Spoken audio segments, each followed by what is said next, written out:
Chair has received notice of a question of privilege from the Honourable Member for Mississauga South. I'll hear the Honourable Member now. Thank you, Mr. Speaker.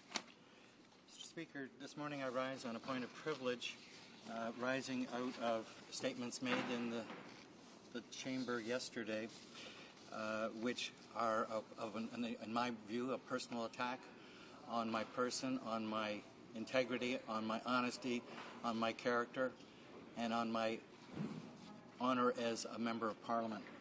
Mr. Speaker, on Thursday, May the 13th, I did give notice to you of a matter arising out of the statement by the member for Selkirk-Interlake just after question period. Mr. Speaker, the reasons and the basis for making this statement, I think, is sustained by all of the reasons why you, Mr. Speaker, had to issue the letter on February 26, 2009 to the House leaders of the House of Commons concerning member statements made pursuant to Standing Order 31, in which you state, Mr. Speaker, in recent days a number of member statements made pursuant to Standing Order 31 have caused me some concern. House of Commons Procedure and Practice at pages 363 and 364 sets out guidelines governing the contents of such statements. In particular, it states that personal attacks are not permitted. I intend to halt at an early stage any trend in this direction. As such, I am writing to advise you that I will vigorously enforce the authority given to me by Standing Order 31 to cut off members if, in my opinion, improper statements are made. I am seeking your assistance in informing members in your party of my approach in this regard. It is carbon copied to the whips of the House of Commons as well as to the two independent members of Parliament, Mr. Speaker, at the time. Mr. Speaker, I'd like to begin by referencing the specific statement because I believe that anyone who is following this would like to know what actually was said. Mr. Speaker, on page 2787 from the House of Commons debates of yesterday, the member for Selkirk-Interlake rose and he stated, Mr. Speaker, by long-standing constitutional convention, any MP may attend and participate in any committee meeting. Standing Order 119 says, quote, any member of the House who is not a member of a standing special or legislative committee may, unless the House or the committee concerned otherwise orders, take part in public proceedings of the committee, but may not vote, move any motion, nor be part of any quorum.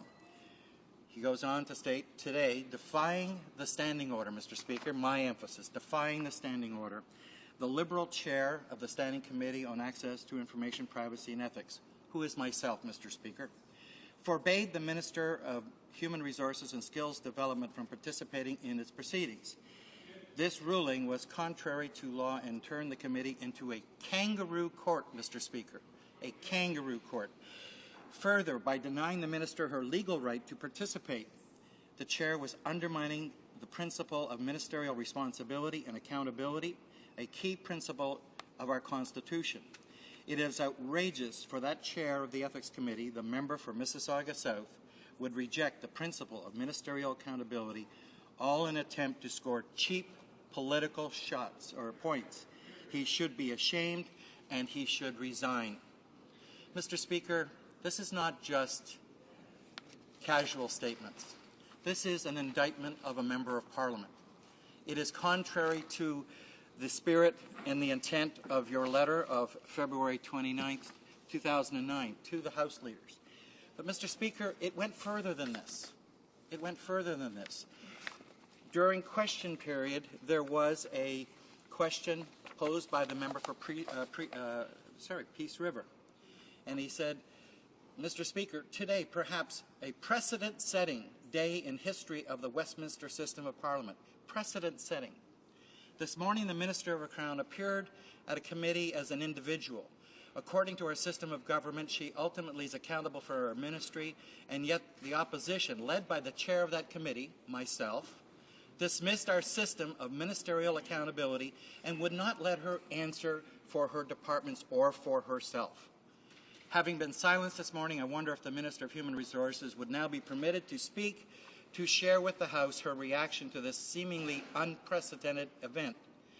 The Minister, in response, says, Mr. Speaker, today I voluntarily, my emphasis, voluntarily appeared before the Ethics Committee to answer questions about the department for which I am ultimately responsible. Shockingly, opposition members refused to allow me to speak. This may be the first time in parliamentary history that a ministerial responsibility has been denied. Ministerial responsibility is the cornerstone of our parliamentary system. This is proof that the opposition members are not in it for accountability or truth. They are just in it for themselves. Well, Mr. Speaker, I think the statements are clear. They're very clear from the member for Selkirk Interlake, from the assertions of the member for Peace River, and from the Minister of Human Resources and Skills Development. Mr. Speaker, I have to rise on a point of privilege because I have no other recourse but to rise in this House to defend myself,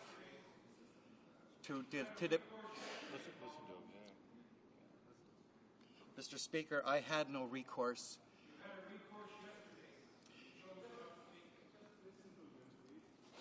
Mr. Speaker, at the committee,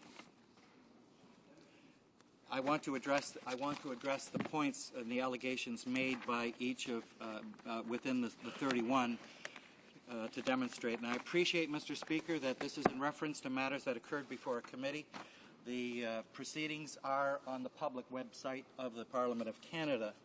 And, Mr. Speaker, I would simply like to indicate, with regard to the allegation from the member from Selkirk Interlake, that I have contravened Standing Order 119, which says that any member of the House who is not a member of a standing or special committee or legislative committee may, and here's the operative part, unless the House or the committee concerned otherwise orders, take part in public proceedings of the committee, but may not vote, move any motion, nor be part of the court. Mr. Speaker, the terms of reference and the order of the day before the committee was with regard to a special study, a study of the allegations of deliberate interference in the release of information by the Human Resources Department. Mr. Speaker, the order said that it also, the motion by the member from Malpak also called specifically for witnesses. First witness, the minister herself from Human Resources Development. And following, and it says specifically, at subsequent meetings, other members listed. And in fact, the witness that we had at committee yesterday was one such member. Now, Mr. Speaker, the motion adopted by the committee specifically indicated that the minister will appear first and subsequently the other witnesses. Mr. Speaker, that is an order of the committee. And in fact, Mr. Speaker, we did have the minister before us on May the 4th.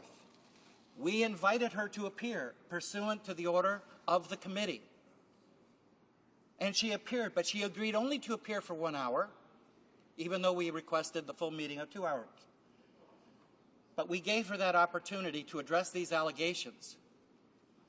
Yesterday at committee, we brought Mr. Ryan Sparrow, who was named in the motion to appear to answer questions by the committee.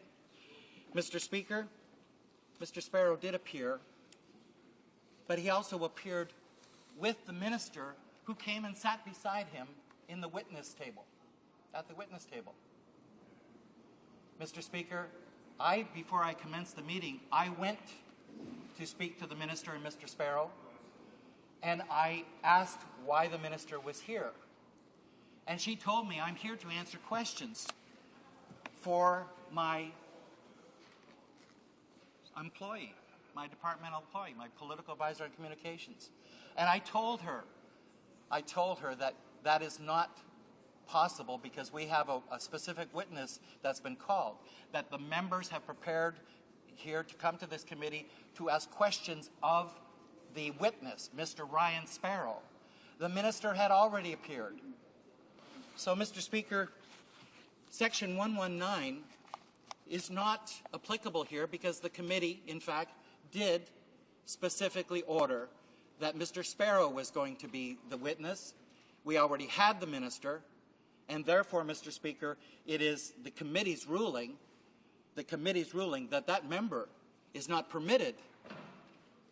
It did not say she could. It said we were here to see Mr. Ryan Sparrow on the matter before the committee. So the whole premise of the SO 31 by the member for Selkirk Interlake, based on Section 119, has been complied with. The committee ordered what took place there, and I told them. But, Mr. Speaker, the minister was not going to accept the ruling of the chair. And, Mr. Speaker, at committee, and I hate to say this, Mr. Speaker, but when we got to the questions to get going, the member from Guelph asked the question, why did you not say in your email that you were unable to give accurate figures? The witness, Mr. Speaker, responded, I will refer the question to the minister. And the member for Guelph said, well, I would rather you ask the question. You're the witness. Now, Mr. Speaker, the minister started to speak, notwithstanding. And she said, Mr. Chair, may I intervene? And I said, no, I'm sorry, Madam Minister. I have made a ruling. She came back again, said, Mr. Chair, with all due respect, Mr. Sparrow operates under my delegated authority. And anything he does under my authority, the authority I carry as minister, therefore, I have that authority, and I respectfully request that I be allowed to exercise my authority myself. Well, Mr. Speaker, she's arguing now with the chair of a committee, which is improper. I respond to her, yes, well, Madam Minister, the committee already addressed this issue. In fact, it is the reason why in the motion we have specifically indicated that we wanted to have yourself and other witnesses at separate meetings so this wouldn't happen. That is the motion adopted by the committee. And I go on to say I've made my ruling. The minister argues yet again with the chair of the committee, saying, Mr. Chair, I would actually refer you, and then she carries on, I say order, to get order back into the committee. But she carries on yet again, even after I call for order, to say, to the experts on the subject of ministerial accountability, O'Brien, Bosk, and Marla Monpetit, Guide for Ministers, and that, etc. I called for order yet a third time, Mr. Speaker. The minister refused to listen. She went on again to say that the minister is accountable, and that's why I'm here today, because it's my authority, and I won't read the whole transcript. I advise the minister again, Madam Minister, I quote, Parliament has the right to call for persons, papers, or records, all persons, and members of Parliament are exempt from that. They can refuse to appear. We have called Mr. Sparrow as an individual related to this matter before us to respond to our questions. The ministerial relationship of their staff is not going to supersede the committee's right to ask this person, whom we have duly called, to respond to questions. I will not entertain further debate or whether or not you can answer for Mr. Sparrow. My decision is based on a motion passed by the committee, and it is Mr. Sparrow that is going to answer the questions directed him. Mr. Speaker,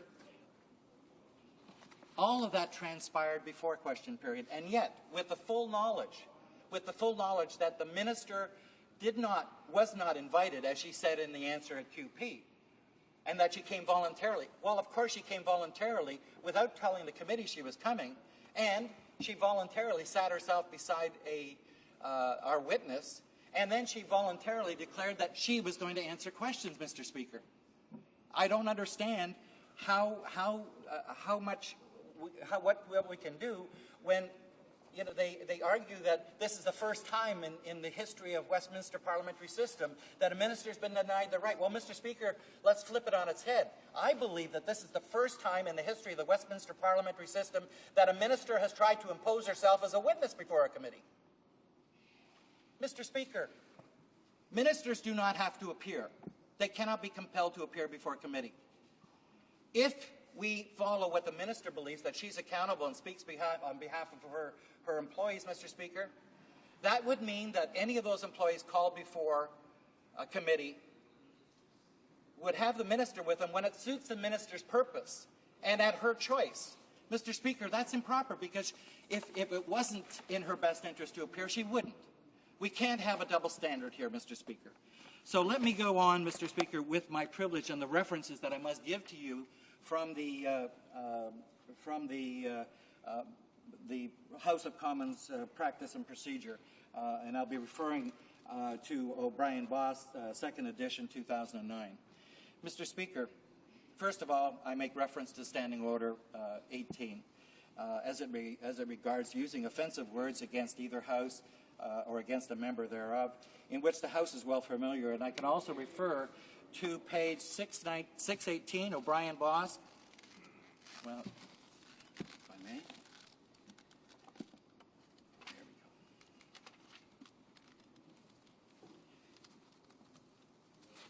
Apologize, Mr. Speaker. And it states, the proceedings of the House are based on a long-standing tradition of respect for the integrity of all members. Thus, the use of offensive, provocative, or threatening language in the House is strictly forbidden. Personal attacks, insults, and obscenities are not in order. Mr. Speaker, I would like to go on and cite, if I may,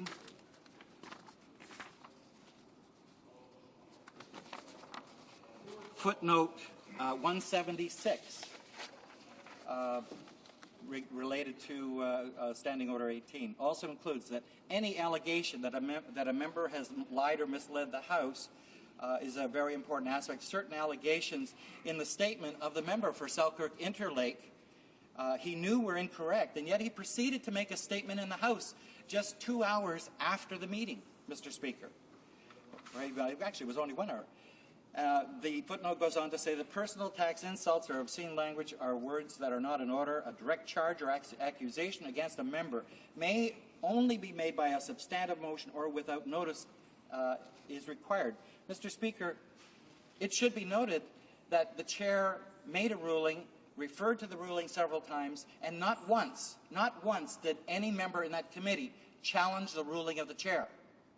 Not once. They had that opportunity, Mr. Speaker, to make argument at that time, not to bring it to the chamber and to disregard and disrespect your letter of February 29, 2009, in which you expressed your sincere concern about how the deterioration of matters related to Standing Order 31s. I will move on, Mr. Speaker. The Speaker Michener's ruling of June 19, 1959, Mr. Speaker, he said, I should indicate that I had to, this is for you, Mr. Speaker, that because I gave notice yesterday but had to wait for the blues is the reason why I'm rising today.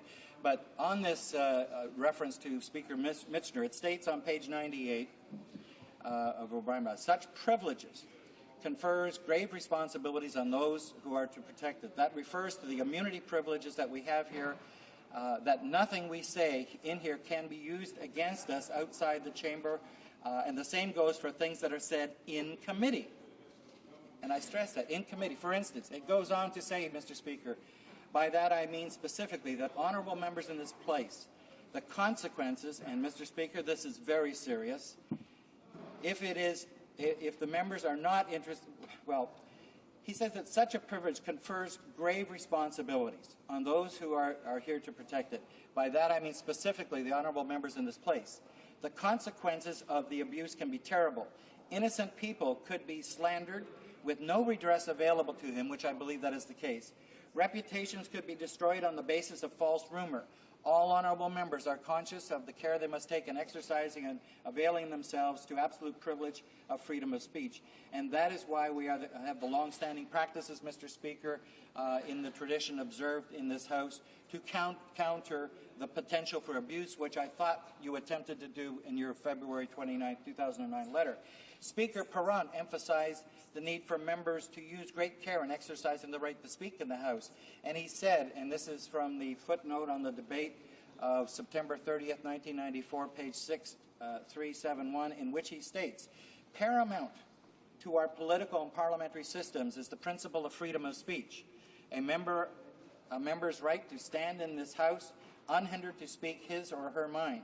However, when the debate in the House centers on sensitive issues, as it often does, it would be, I would expect that members would always bear in mind the possible effects of their statements and hence be prudent in their tone and choice of words. He goes on to say in footnote 170 on page 98, debates of May 5th, 1987, specifically, during debate as well as in question period and other House proceedings, members are bound by the orders and practices of the House with respect to the content of speeches and remarks, for example, as in Standing Order 18, as I referred to.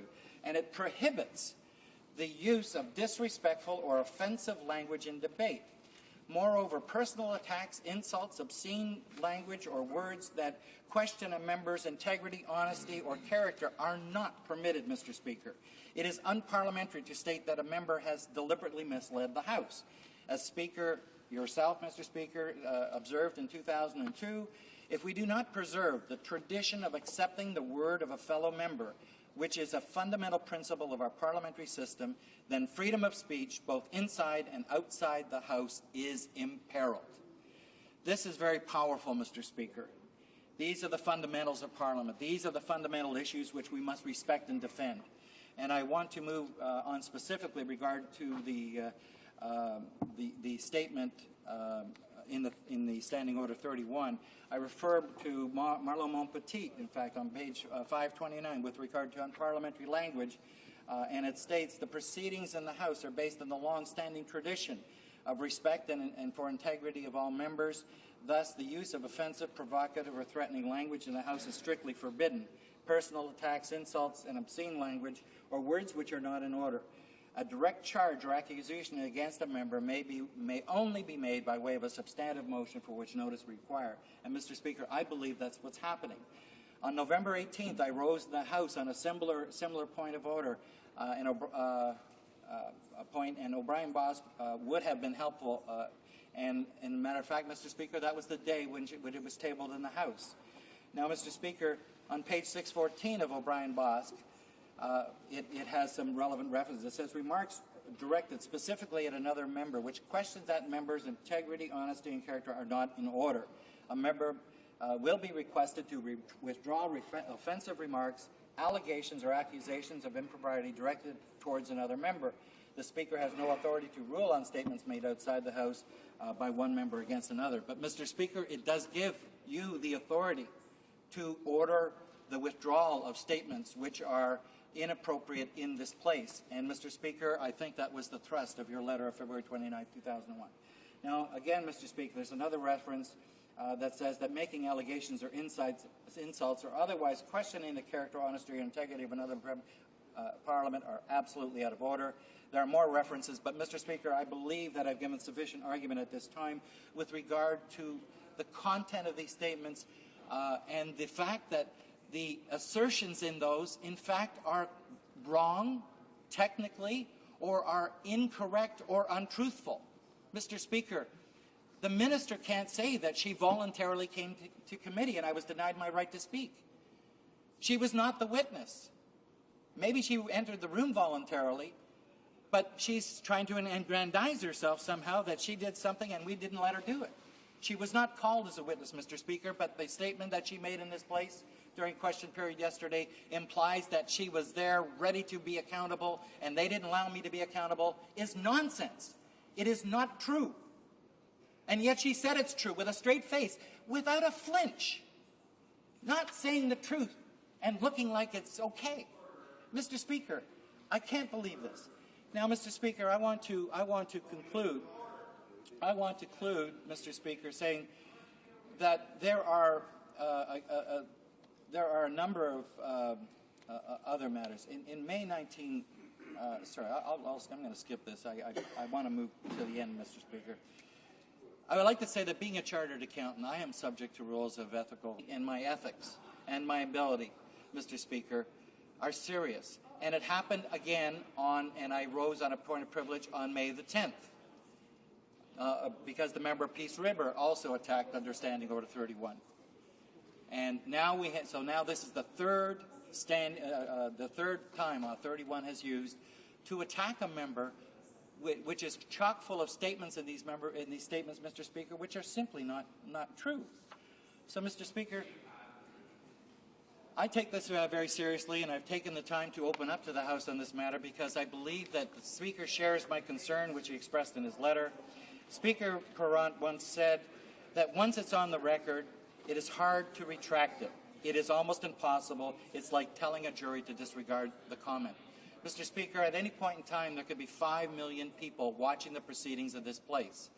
If we allow the chamber, Mr. Speaker, to be used to attack other members of Parliament without recourse or response at the point of time, those statements on their own will stand. And Mr. Speaker, could there be potential other consequences to a member after the fact?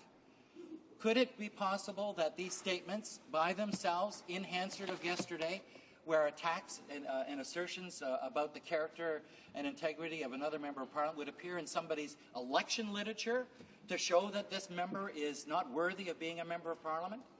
Mr. Speaker, it's going to happen. It's going to happen.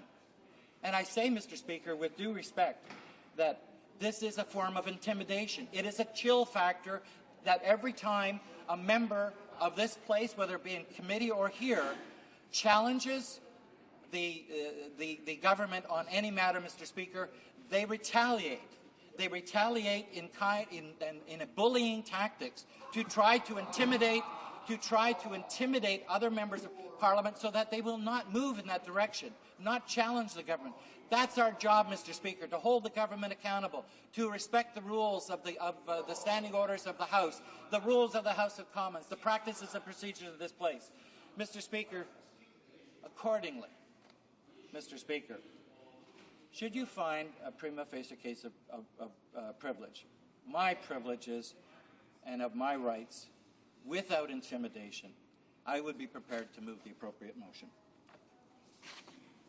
Honourable Member for Caribou, Prince George. Mr. Speaker,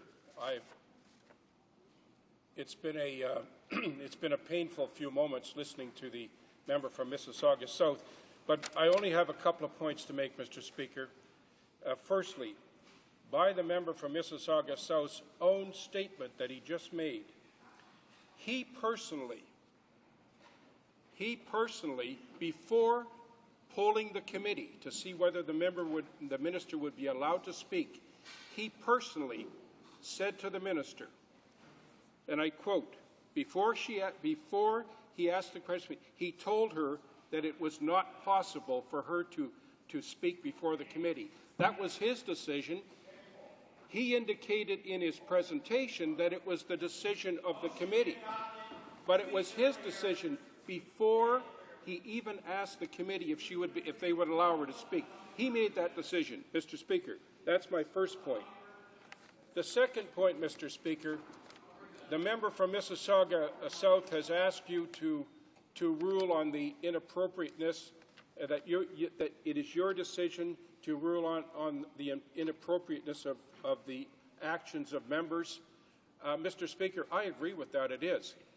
But I'd also like to suggest, Mr. Speaker, that as chair of the so-called Ethics Committee, the member from Mississauga, it is his responsibility to allow or disallow statements that have been made by members of that committee, and in particular, to use his words, Mr. Speaker, any statements that may be deemed inappropriate, disrespectful, abusive, offensive, provocative, threatening, or in other words, unworthy of members to say.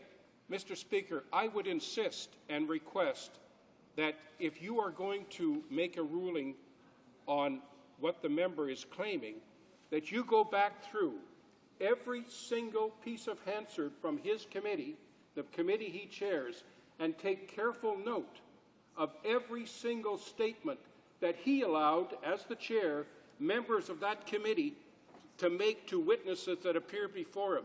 Mr. Speaker, if you do that, I know that you will find that by comparison to what he's claiming, the member from Selkirk Interlake, Mr. Speaker, I would suggest that would be considered milquetoast compared to what that member allowed as chairman of the Ethics Committee. He allowed members of the opposition to make towards witnesses that appeared before his committee. Even, Mr. Speaker, going back just a few days ago, when he did not question the member from Winnipeg Centre, I believe, when the member suggested to one of the witnesses, actually accused the witness, and if I use the quotation, that the witness was lying his ass off, the chair, the member from Mississauga South, who is the chair, did not even attempt to reproach that member. He thought that was okay. So, Mr. Speaker, if you are to rule on what the member from Mississauga South has just presented and asked you to rule on, you must go back through Hansard, every single word statement of Hansard, and see what he as chairman has allowed. And, Mr. Speaker, upon comparing that to what he's saying today, then you must make your decision. Thank you, Mr. Speaker. The honourable member for Kitchener-Conestoga on the same point. Thank you, Mr. Speaker. I rise today as the Deputy Government Whip to indicate that the government will reserve our response to this question of privilege. Thank you, Mr. Speaker. The honourable Minister of State is rising on the same point. Yes, Mr. Speaker, if I may, I have had experience being on committee with the member opposite. In fact, Mr. Speaker, I recall speaking with the member as chairman of the Ethics Committee that we would discuss which witnesses came to committee. He agreed that we would do that and then unilaterally disallowed all witnesses by the Conservative Party. The chairman, in another case, walked out and spoke to the media. That is probably allowed, but one would question the ethical nature of such a thing. There was another case, and when you review Hansard of the committee proceedings, and I encourage you to do that, you will also see that the chairman denied speaking to witnesses before they got to committee, and then on questioning the witness did in fact tell us that that was not true, that the witness actually did speak to the chair. Now, the chair did admit later that that was the case. He apologized because he had forgotten it. Apparently, he was sitting on a deck somewhere and had received this phone call and had forgotten it. Well, I don't know whether that's a privilege or incompetence. I don't know what that is. But I think, Mr. Speaker, on the matter of privilege, if anybody has harmed the member's privilege, it's the member himself. The member himself has behaved in a way that has caused attention to his conduct, and by the member's own admission, not once, not twice, 3 times at the very least. I believe, Mr. Speaker, if the member has any issues with privilege, he made them himself. The honourable member for Scarborough Rouge River on the same point. Yes, thank you, Mr. Speaker. Most of us will realize how difficult, or really how impossible it is for the Speaker to sit in any kind of adjudication on what happens at the numerous committees that meet from time to time here on the Hill. And you have said in the past that it is not possible. It is not possible. Mr. Speaker, the slimy, conservative, slandering innuendo I'm hearing, it's really distorting debate here. Anyway, let me get back to my remarks.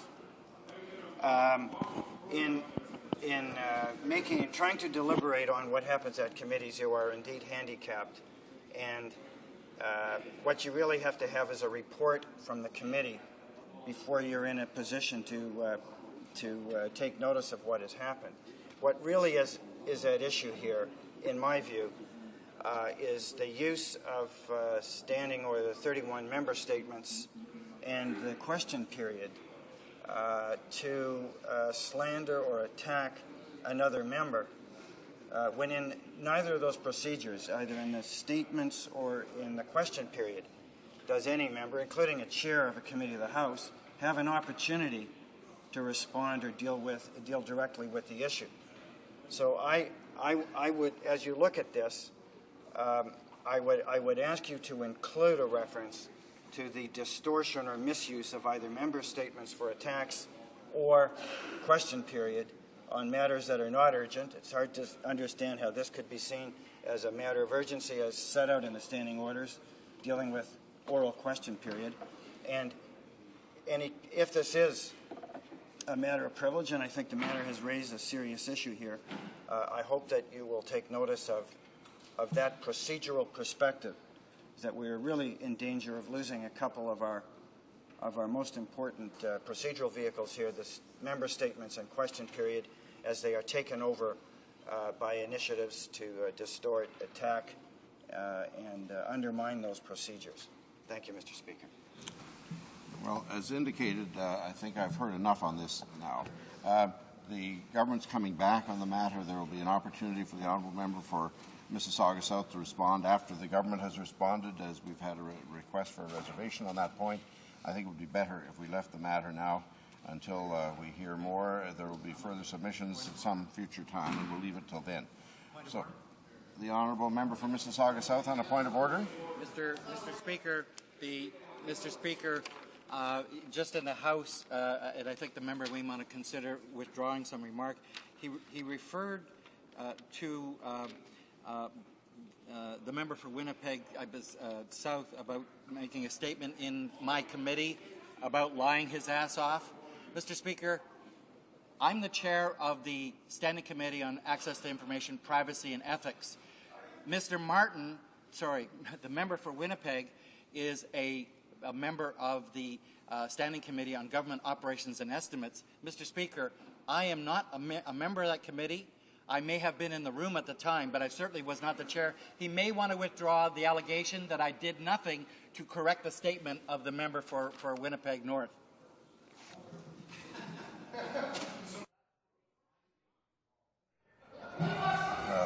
He misled the House again.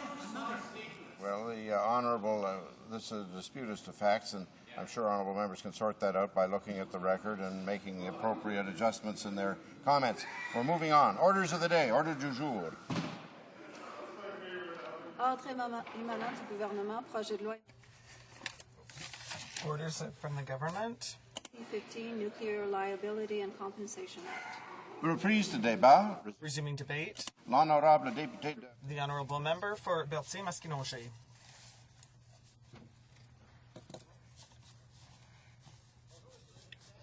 Good morning, Mr. Speaker.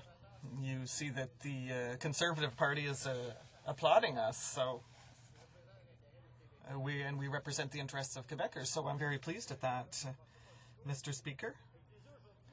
I'm going to begin my speech. I'm very pleased today to debate Bill C-15, the Nuclear Liability and Compensation Act, which seeks to establish a liability regime in the event of a nuclear incident.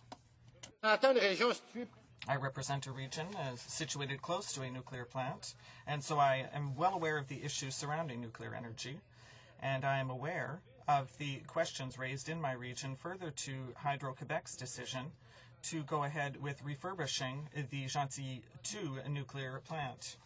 It has been in service since 1983, and this Gentilly 2 nuclear plant is part of the regional landscape of Mauricie in the center of Quebec. It is situated on the south shore of the St. Lawrence River, close to Bécancour. Many citizens have expressed their concerns about the Hydro-Quebec's decision.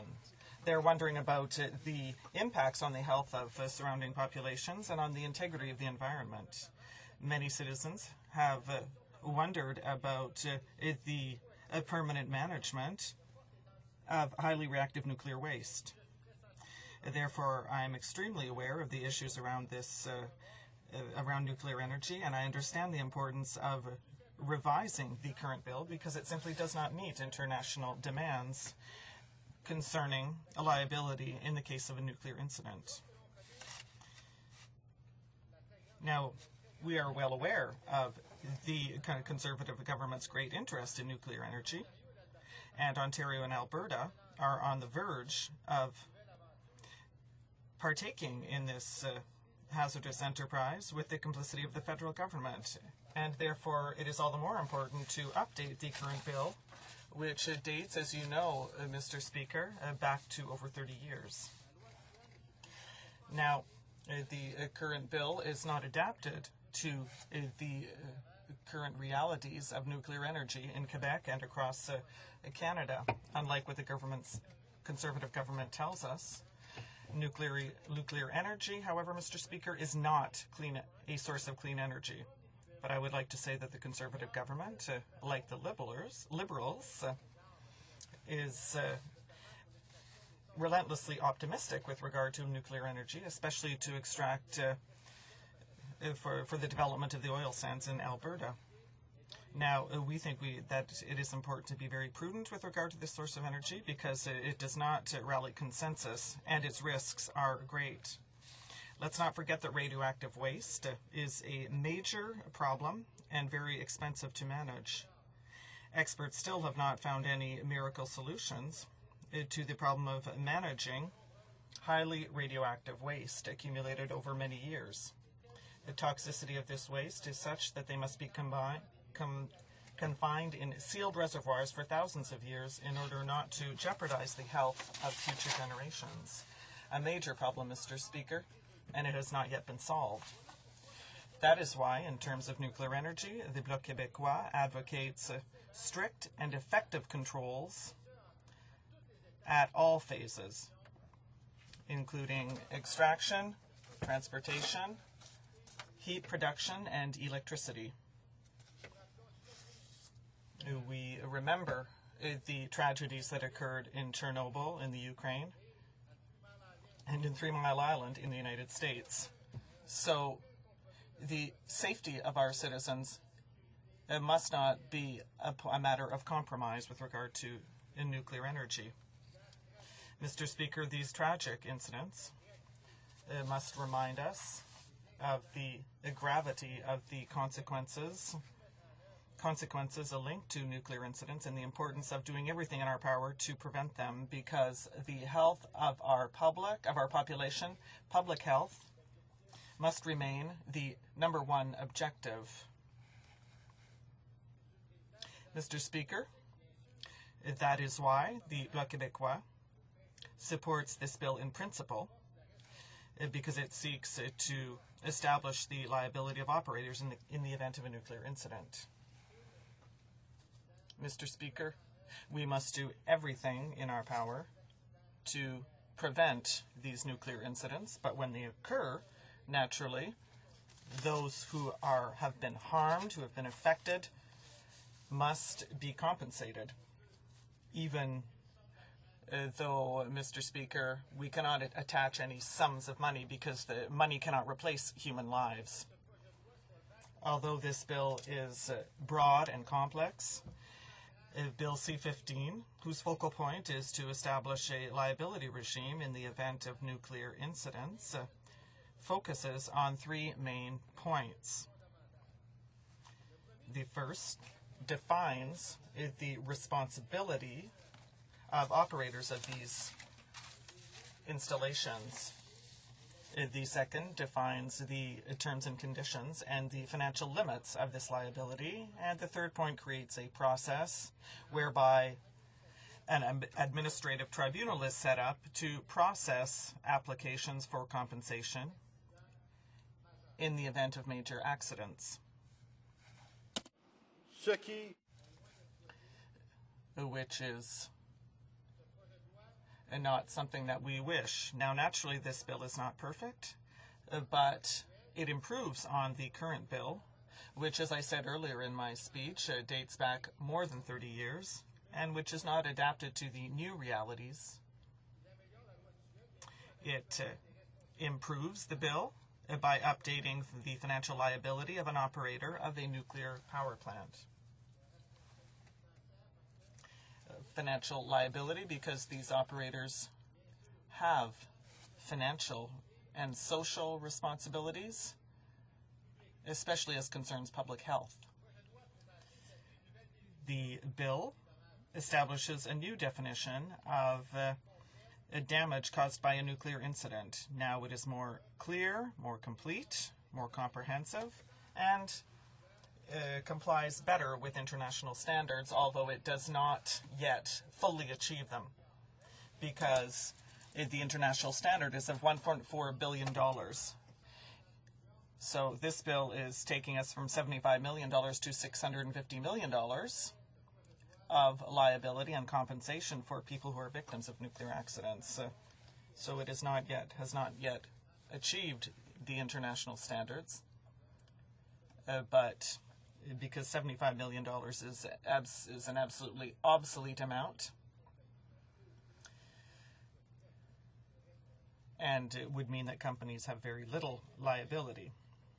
Bill C15, it clearly determines the liability of operators of nuclear installations. It talks about compensable harm, and that bodily harm and damage to property which is not compensable. For example, bodily harm and damage to property. Because we know that a nuclear incident, Mr. Speaker, can have catastrophic consequences. And therefore, the companies who manage nuclear plants have major responsibilities with regard to their economic and, in addition, their social environment. So this means that if an incident occurs, regardless of the cause, with the exception of an act of war, a civil war, or an insurgency, the operator of the nuclear establishment must compensate those individuals who have been harmed.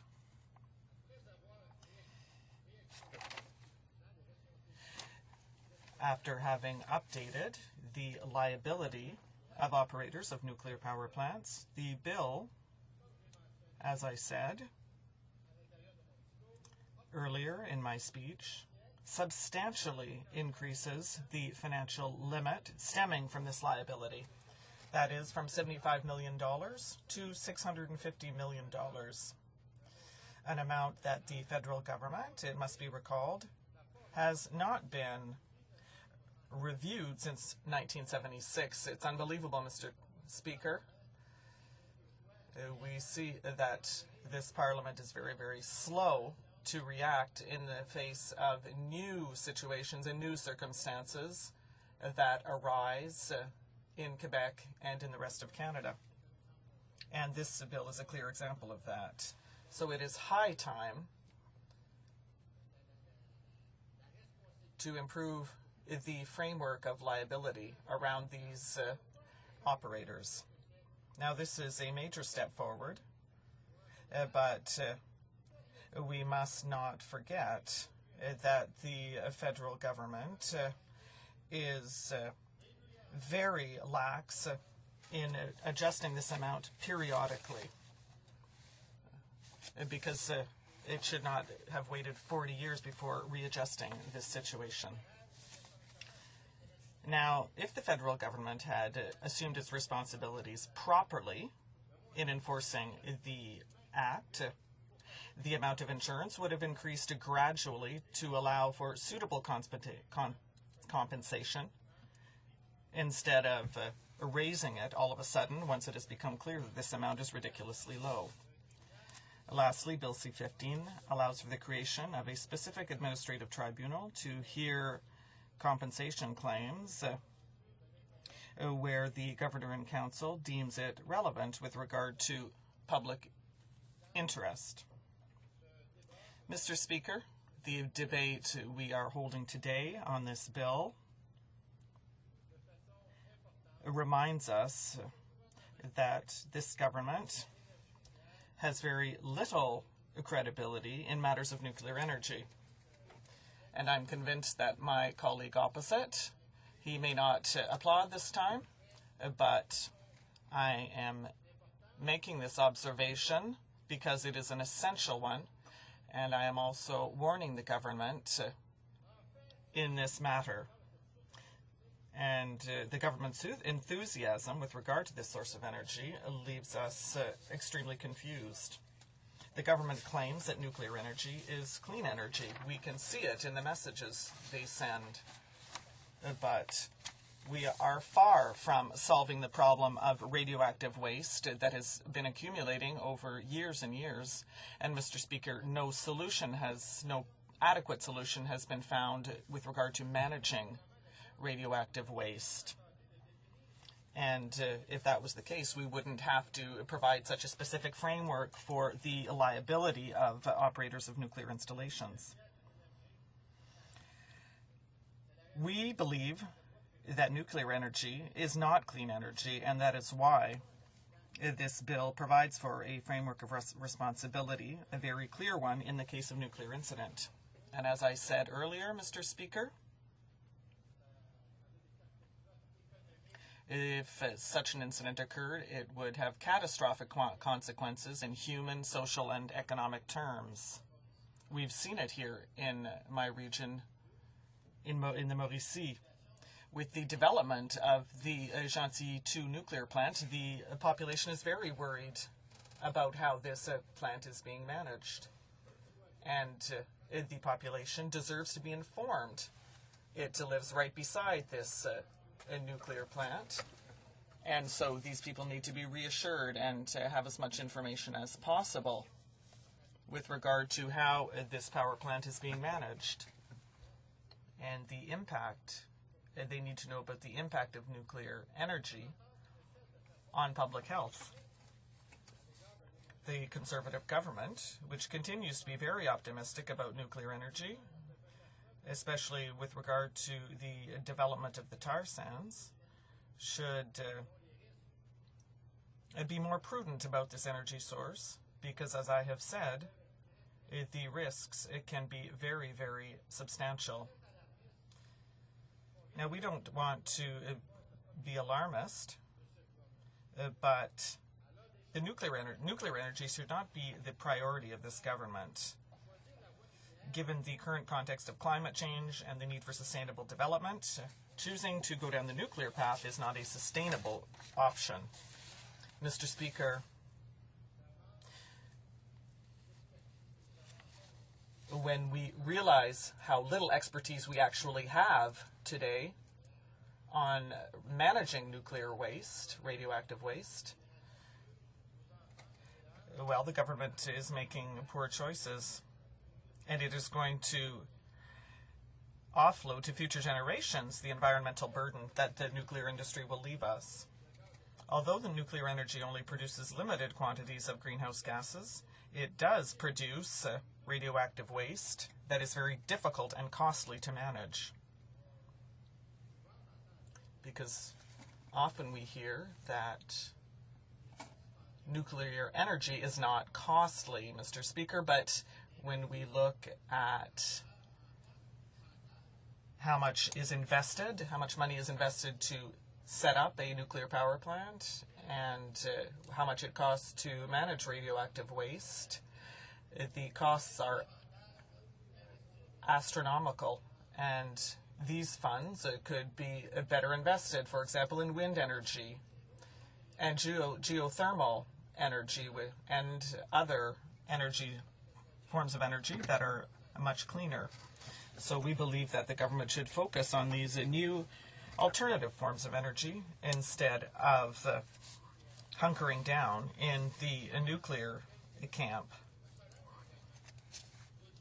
Truly clean sources of energy, such as wind, solar energy, geothermal, and hydroelectricity, does not entail any danger for the health and safety of our citizens, as nuclear does.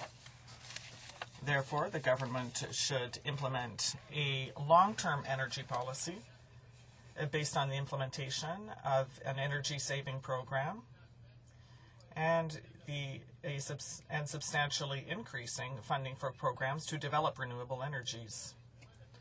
Mr. Speaker, I will close by stating that the Bloc Québécois will carefully study Bill C-15 in committee to ensure that no loophole allows operators to shirk their responsibilities under this bill. Mr. Speaker, naturally, Bill C-15 improves the liability regime for operators because the amount of liability is being increased from $75 million to $650 million, which obviously for us is a considerable improvement. But we also know, Mr. Speaker, that the national average is some $1.4 billion. The United States has an even higher amount as required by the government from nuclear power plants. So we still have some work to do, but we have made a major stride forward with this bill. And that's why the Bloc Québécois supports this bill in principle in its current form. Therefore, Mr. Speaker, it is important that the taxpayers not have to assume a share of risk and the costs associated with compensation, because there has been a tendency over recent years to privatize operations and to socialize the deficit, and this should not be the case with nuclear energy. And the amount of insurance must be reviewed regularly in order to comply with international standards, in order to represent the actual cost of the damage that a nuclear incident can cause. Mr. Speaker, I will close by saying that the Bloc Québécois' position is to support this bill because it substantially increases the liability regime from $75 million to $650 million. But, Mr. Speaker, the entire issue of nuclear safety and security must be examined very closely, because the public is often very concerned about the impact, the cost of any nuclear incidents that could occur. And we know that this can affect human lives in a drastic way, as we have seen with other nuclear incidents that have occurred in past years. Thank you very much, Mr. Speaker. Thank you. I would like to say to the Minister that when the debate resumes, there will be 10 minutes for questions and comments. Now, statements by members. Well, member for Nepean Carleton. 1961, a young man of modest means started a small retail shop in the Byward Market, moments from where we now stand. Now, almost 5 decades later, Giant Tiger employs 6,000 people, has over $1 billion in sales, and gives roughly $2 million to small charities across the land. That is why I am pleased to honor company founder Gordon Reed, who is this year's winner of the Retail Council's Lifetime Achievement Awards. He had his first retail job at age 16, and now, at age 76, he still works 6 days a week. His business success is based on meticulous attention to his customers. His personal trademark is a gentle humility, and that's why, to all who know him, Gordon Reed is a true Canadian giant. Thank you. The honourable member for York West. Mr. Speaker, parliamentarians are not often given the chance to be involved in historic events, but on May 2nd, I took part in something that was both historic and inspiring. The Jamaican Canadian Association and 6 other community groups hosted an annual walkathon in Toronto. The walk was organized under the theme Walk Good, Walking for a Brighter Future, and was launched with the goal of raising funds to support the locally based initiatives. I'm pleased to say that the event was a great success, and in the words of Walk Chair Sandra Whiting, I am over the moon at what this means for our future as a community. It shows we can work together for the good of all. I'd like to thank the organizations involved, including the Black Business and Professional Association, the Alliance of Jamaican Alumni, Tropicana Community Services, Spelling Bee of Canada, PACE, the Ontario Black History Society, and the Jamaican Canadian Association. I'd like to ask all members of the House to join me in congratulating the organizers and volunteers who helped to make this event such a great success. Thank you. The Honourable Member for Drummond. Mr. Speaker, today I want to highlight the retirement of a very experienced journalist, Mr. Daniel Leroux. He's been on the Hill for 26 years, and he's wrapping up a 45-year-long career in journalism, including 10 years at La Presse and 30 years at Radio-Canada. He says that he got his start in journalism by chance at La Voix de l'Est when he was looking for a student job. Mr. Leroux says he likes the art of spontaneity, the art of reporting the news quickly that he gets from live TV, has been part of the reporting scene on the Hill. This man continues to deplore the cynicism of people towards politics, and in taking his leave underscores the importance of going to vote. My colleagues in the Blanc join me in saluting the important contribution made by Mr. Leroux to the public debate as a transmitter of news. We wish him many happy years of retirement with his loved ones in the years to come. Thank you, Mr. Speaker. Honourable Member for Elmwood Transcona. Thank you, Mr. Speaker. It's been over 2 years now since Parliament held an emergency debate on the threat to Manitoba's health and environment from water dumped into the Red River system from Devil's Lake, North Dakota. Members instructed the government at that time to move as quickly as possible to stop the flow until an advanced filtration system was in place. This has not happened. North Dakota may actually increase the flow, with parts of the community of North Dakota pushing for even a second drainage outlet and allowing greater contamination into the Red River system. Some are even pushing for increasing the allowance of biota into the system. Mr. Speaker, this issue is not going to go away. Manitobans are concerned not only with the existing situation, but that the state of North Dakota is refusing to bring this issue to the International Joint Commission to deal with these problems. Manitobans want to know what the Canadian government is going to do to protect their interests. The Honourable Member for Edmonton Centre. Mr. Speaker, last weekend I was saddened to hear of the loss of Gary McPherson. We mourn the passing but celebrate the many accomplishments of this small giant. Gary was a fighter. When he contracted polio as a child, they said he didn't have much time, but he proved his doctors wrong. For 55 years, he carried on his life, got married to his wife Val, had 2 beautiful children, Kiko and Jamie, and he was an advocate for disabled people in Alberta. Through his actions, he influenced public policy and made Alberta a better place to live for all those who suffer from a disability. He was a true champion and amassed an impressive record of getting results. Gary's list of honours included Member of the Order of Canada, Alberta Order of Excellence, President of the Canadian Wheelchair Sports Association, Chair of the Premier's Council of Persons with Disabilities, and more. I was one of countless people who called Gary a friend, and we will all have fond memories to cherish. We will remember his strength and determination, and we will never forget his quest for a better tomorrow for the disabled people of Alberta and Canada. Thank you, Mr. Speaker. The Honourable Member for York Centre. Mr. Speaker, on April 13, 1970, an explosion on Apollo 13 halted its moon landing mission, placing the lives of its astronauts in danger and forcing astronaut Jack Swigert to send one of the most famous messages in space history, his actual words slightly different from the movie version: "Houston, we've had a problem here."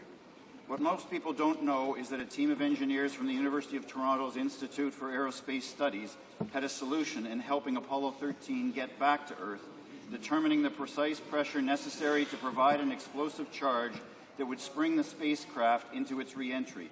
The Institute, in my riding, has also assisted in the design of Canadarm2. Recently, the Institute and the members of its engineering team, Dr. Ben Etkin, Dr. Barry French, Dr. Phil Sullivan, the late Dr. Irvin Glass, Professor Peter Hughes, and Dr. Rod Tennyson were awarded the Canadian Air and Space Museum's Pioneer Award for its involvement in the Apollo 13 return. Congratulations to all of them. The Honourable Member for Wetaskiwin. Seniors groups in the constituency of Wetaskiwin and all across this country are reaping the benefits of Canada's Economic Action Plan. The popular New Horizons for Seniors program received a 2-year $10 million boost in Budget 2010. Our government recognizes that seniors are valuable members of society who contribute a diversity of skills, knowledge, and experience to their communities. This year alone, the Wetaskiwin Senior Citizen Society received a $10,200 grant, enabling them to continue to provide recreational activities for local residents. The Lone Ridge Community Hall Association will be using their $9,200 grant to make improvements to their facility that has become the social hub for seniors from the surrounding area. While out in the hamlet of Mirror, the Jolly Senior Social Club received $21,000 to renovate the popular hall that hosts so many family and community functions. And over in Thorsby, $9,000 from the New Horizons program will enable these talented seniors to teach traditional cooking methods to young people. The New Horizons program gives seniors an opportunity to continue to make a difference in the lives of others. The Government of Canada is proud to support seniors in strengthening our communities and building our great country. The Honourable Member for Berthier-Masquinongé. Mr. Speaker, I rise today to denounce the Conservative government's decision to not give royal recommendation to the Bloc Québécois Bill C-241 on abolishing the EI waiting period. This legislative measure would have directly helped people who are losing their jobs, as well as a large number of communities where the economy has been affected, in fact, by businesses closing their doors. By blocking this bill, the government is turning its back on workers who have lost their jobs, in addition to ignoring the democratic will of the majority of parliamentarians and ignoring a unanimous vote of the National Assembly. There were also thousands of citizens who signed a petition calling for the waiting period to be abolished. Despite this unfortunate decision, I want to thank the some 4,000 people who signed the petition that I circulated in the riding of Berthier-Masquinongé. Thank you, Mr. Speaker. The Honourable Member for Lotbinière, Chutes-de-la-Chaudière.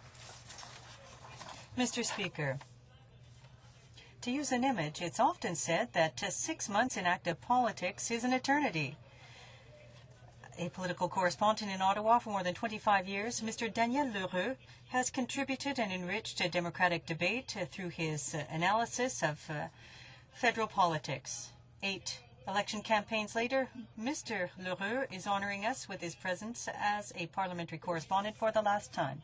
Soon the spotlights will be off, and Mr. Lheureux will reflect on his 40-year career, which has been a busy one and full of emotion. Yesterday, the Prime Minister welcomed Mr. Lheureux into his office to wish him the best of luck in his new endeavours. On my behalf and on behalf of the Conservative government, I want to salute today and to thank Mr. Lheureux for his contribution to public debate. To Mr. Lheureux and the members of his family, once again, thank you. L'honorable député de Hull-Aylmer. The Honourable Member for Hull-Aylmer.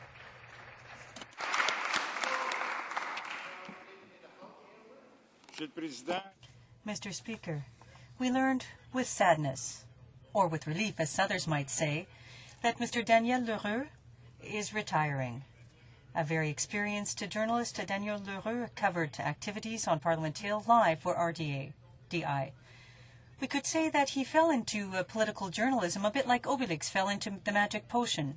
Recruited by La Voix de l'Est for a summer job as a journalist, he was subsequently picked up by the daily newspaper La Presse in 1970 before he went to the Crown Corporation in 1979.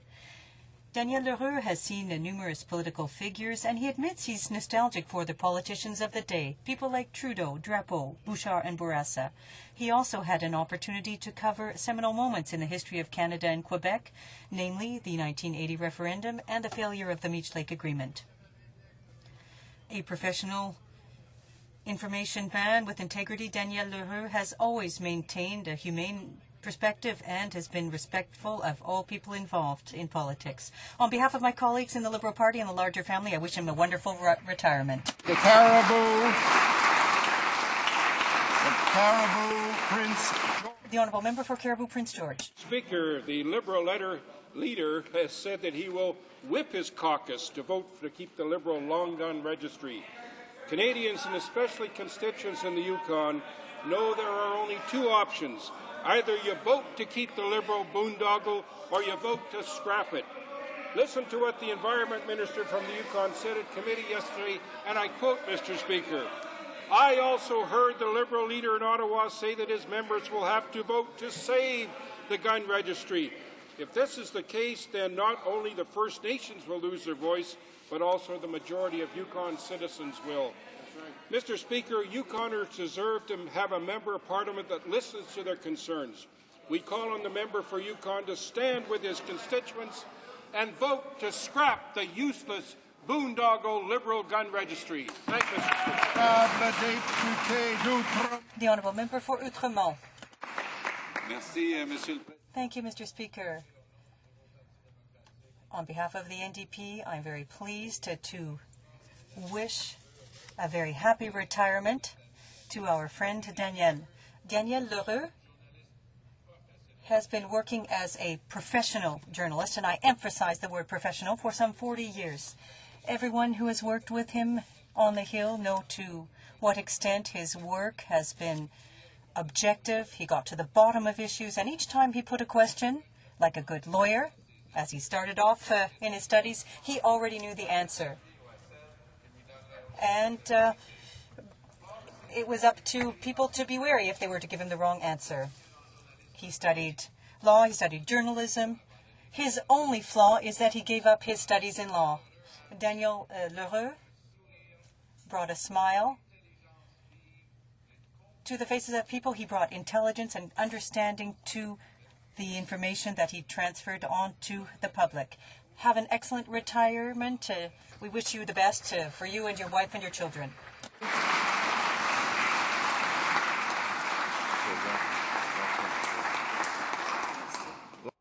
The Honourable Member for Saint-Boniface. The Russian online newspaper Pravda had an interesting story yesterday about the leader of the Liberal Party entitled "Russian Dukes Craves Power in Canada."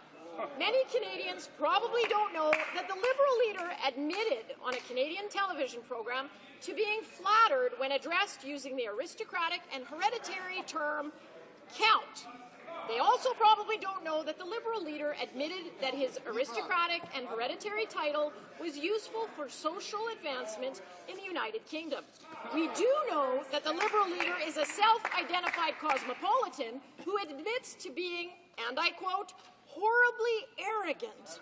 So it's no wonder the Liberal leader wants to raise taxes that will hurt Canadian families by killing jobs. Clearly in his mind... We'll move on to the next statement. I think that is out of order. L'honorable. The Honourable Member for Gatineau. On May 17th, we will be highlighting the International Day Against Homophobia. And on this occasion, the writer Michel Tremblay will be receiving a prize for the Fight Against Homophobia 2010. This day is an opportunity to look at the progress made by the gay and lesbian community, but also the progress that needs to be made. Because while homosexuals have achieved a number of rights and gains, these gains have been undermined by the Conservative government with its reformist ways. Abolishing the mention of homosexual rights in the guide put out for immigrants. Significant cuts, including abolishing the funding for gay pride festivals in Montreal and Toronto. It's clear that this government is trying to hide and silence homosexuals. In the Bloc Québécois, we will take advantage of this day to state that we wanted to live in a society that is free of prejudice, in a society where we can make room for everyone, regardless of their sexual orientation. The Honourable Member for Beauséjour. Mr. Speaker, it's with considerable sadness that I rise today to pay tribute to the late Margaret Rideout, who died Wednesday at 87 years old. In 1964, Mrs. Rideout was the first woman from New Brunswick ever elected to the House of Commons. 4 years later, she became a Citizenship Court judge and served as Chief Judge of the Court of Canadian Citizenship. Mrs. Rideout was highly respected for her dedication to the people of Moncton and her commitment to public service and Canada's immigration system. Her son, Mr. Justice George Rideout, was a colleague and is a friend to many of us, as he, too, served in this House from 1988 to 1997. Mr. Speaker, I know all members join me in the mourning of the loss of this outstanding Canadian and expressing our deepest sympathies to the Rideout family at this difficult time.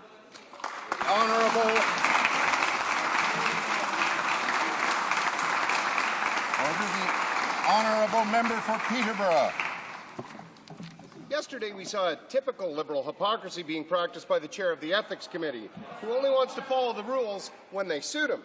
Under the concept of ministerial accountability, the Minister of Human Resources voluntarily and willingly appeared at the Ethics Committee to answer questions related to her department.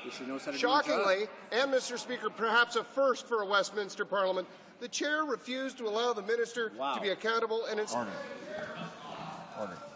The honourable member knows that there was a point of order raised on this matter concerning a statement of a similar nature yesterday, and I think he might usefully make his submissions on a point of order rather than as a standing order.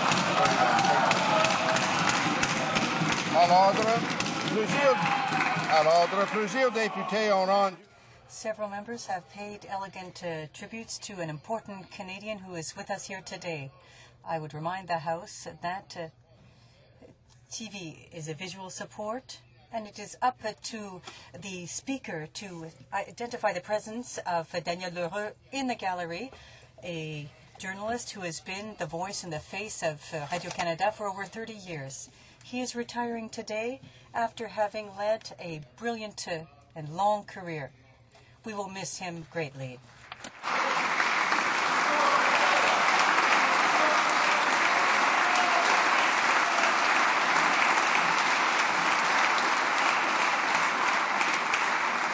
Oral questions, questions orales. The honourable member for Malpeque.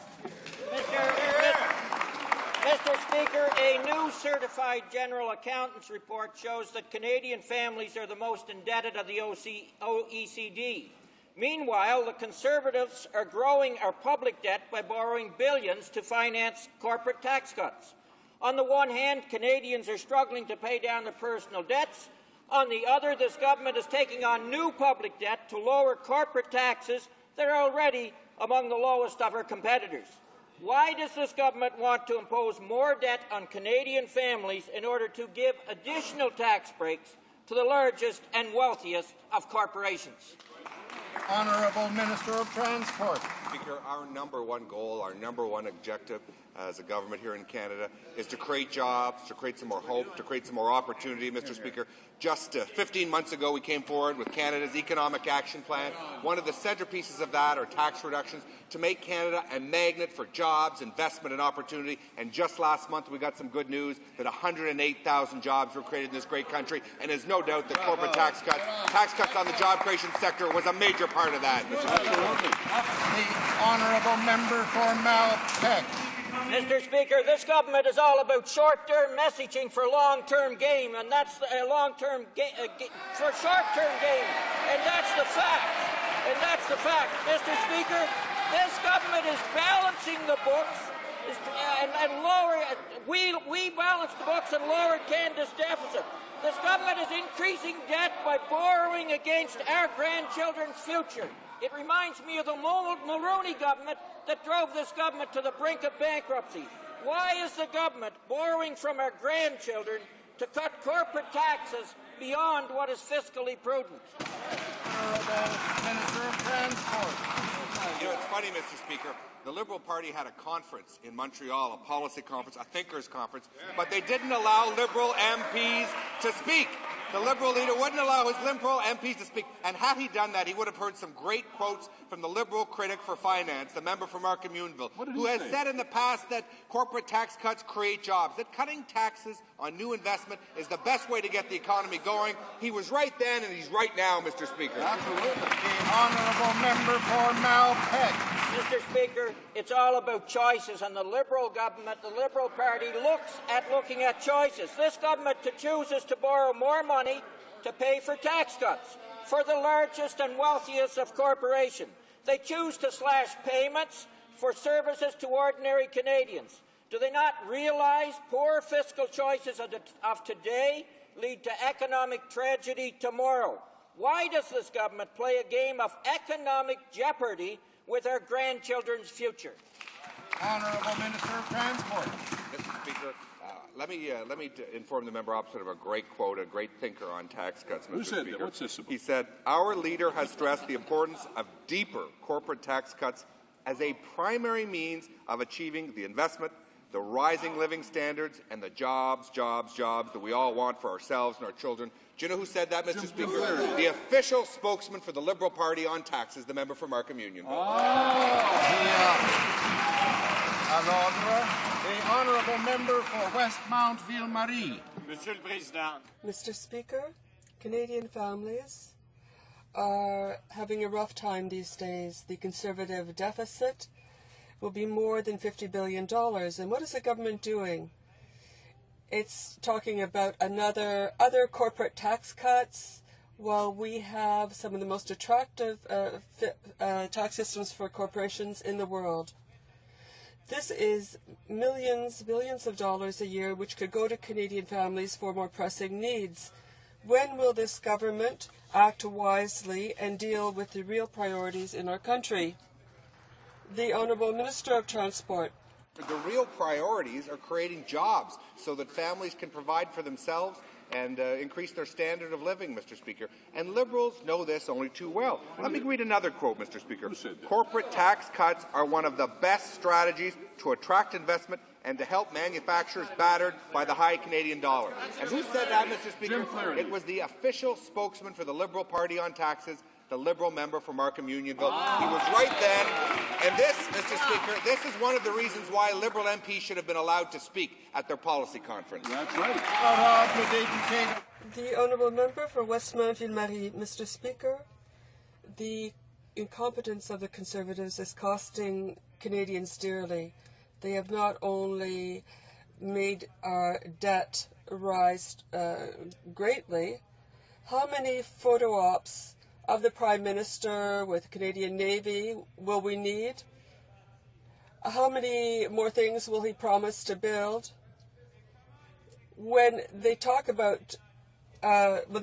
it's all fine, but we know that the Navy has to modernize at least half of its fleet. The Honourable Minister, Honourable Secretary, the Parliamentary Secretary for National Defence. To add the condolence of our government and everybody in this House to the family and comrades of Private Kevin McKay, the 1st Battalion, Princess Patricia's Canadian Light Infantry, Edmonton, who gave his life for Canada and for Afghanistan yesterday.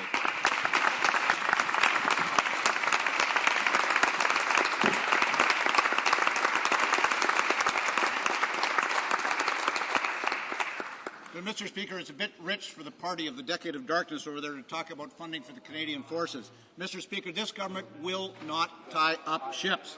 In fact, Mr. Speaker, this government has given $200 million more to the Navy this year than last. Last year gave more to them than the year before. Mr. Speaker, we're getting the job done for the Navy because the Navy deserves it and Canada deserves it. The Honourable Member for Joliette. Mr. Speaker, the Quebec Finance Minister, Raymond Bachand, is still angry at the Conservatives, who use demagoguery, and these are his words, use demagoguery to sell their plan to create a Pan-Canadian Securities Commission. And he also says, I consider it irresponsible to lead people to believe that a federal commission would have protected people from Earl Jones fraud. Will the government admit that there is no reason to go forward with this plan unless it is to rob Quebec of its financial sector to Toronto's benefit? The Honourable Minister of Foreign Affairs. Mr. Speaker, I would remind my colleagues that Canada is the only great industrialized nation to not have a National Securities Commission. And as was said on many occasions, Quebec can, in fact, decide to opt in or not. Mr. Speaker, it's up to Quebecers to make this decision. The Honourable Member for Joliette. Well, Minister Bachand refuted this argument, the argument of the Finance Minister. And no one in Quebec is fooled by this government's, by what this government is doing. The government's strategy is to isolate Quebec and force it to become part of the Pan-Canadian Commission. Why do they insist on doing this to Toronto's benefit? The Honourable Minister of Foreign Affairs. Mr. Speaker, I would remind colleagues of the many articles which have pointed out that this kind of organization would allow for a better protection of investors in Quebec. It would cut useless spending, and it would bring in new investors. The Honourable Member. The Quebec Finance Minister has spoken out against the disinformation of the Conservatives concerning the cost of the current regulatory system. Various analyses prove the opposite of that, of the fact that in Canada to raise capital, we need this because our costs are comparable to those in the United States. And they're going to do this besides the job losses that this would entail. When will the government admit that its only objective is to dispossess Quebec of its financial autonomy to Toronto's advantage? The Honourable Minister of Foreign Affairs. Mr. Speaker, it's quite the contrary.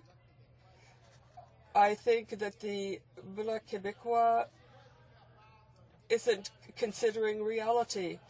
I'd like to remind you of some testimony we heard from Mr. Joey Davis, who was a representative of the Earl Jones Victims Group. He says, I have greater trust, greater confidence in the federal government, and I hope that Mr. Bachand and Premier Charest will work with and not against Ottawa on this file. The Honourable Member for Alfred Pélan, order please. By trying to create a Pan-Canadian Securities Commission in Toronto, this government is riding roughshod over Quebec's constitutional jurisdiction. A broad coalition of business people have condemned this government's arrogance and its attempt to dispossess Quebec of an important lever in its economic and financial development. How can Conservative members from Quebec sanction a plan which would take away from Quebec its power to decide and to influence? The Honourable Minister. Mr. Speaker, my colleague from the Bloc is trying to paint a very dismal portrait of what's going on, but there is a study by the University of Columbia. Alors, il y a trop de bruit. Order, please. There's too much noise. If honourable members want to have chats, they can do it outside the House. We're here for question period.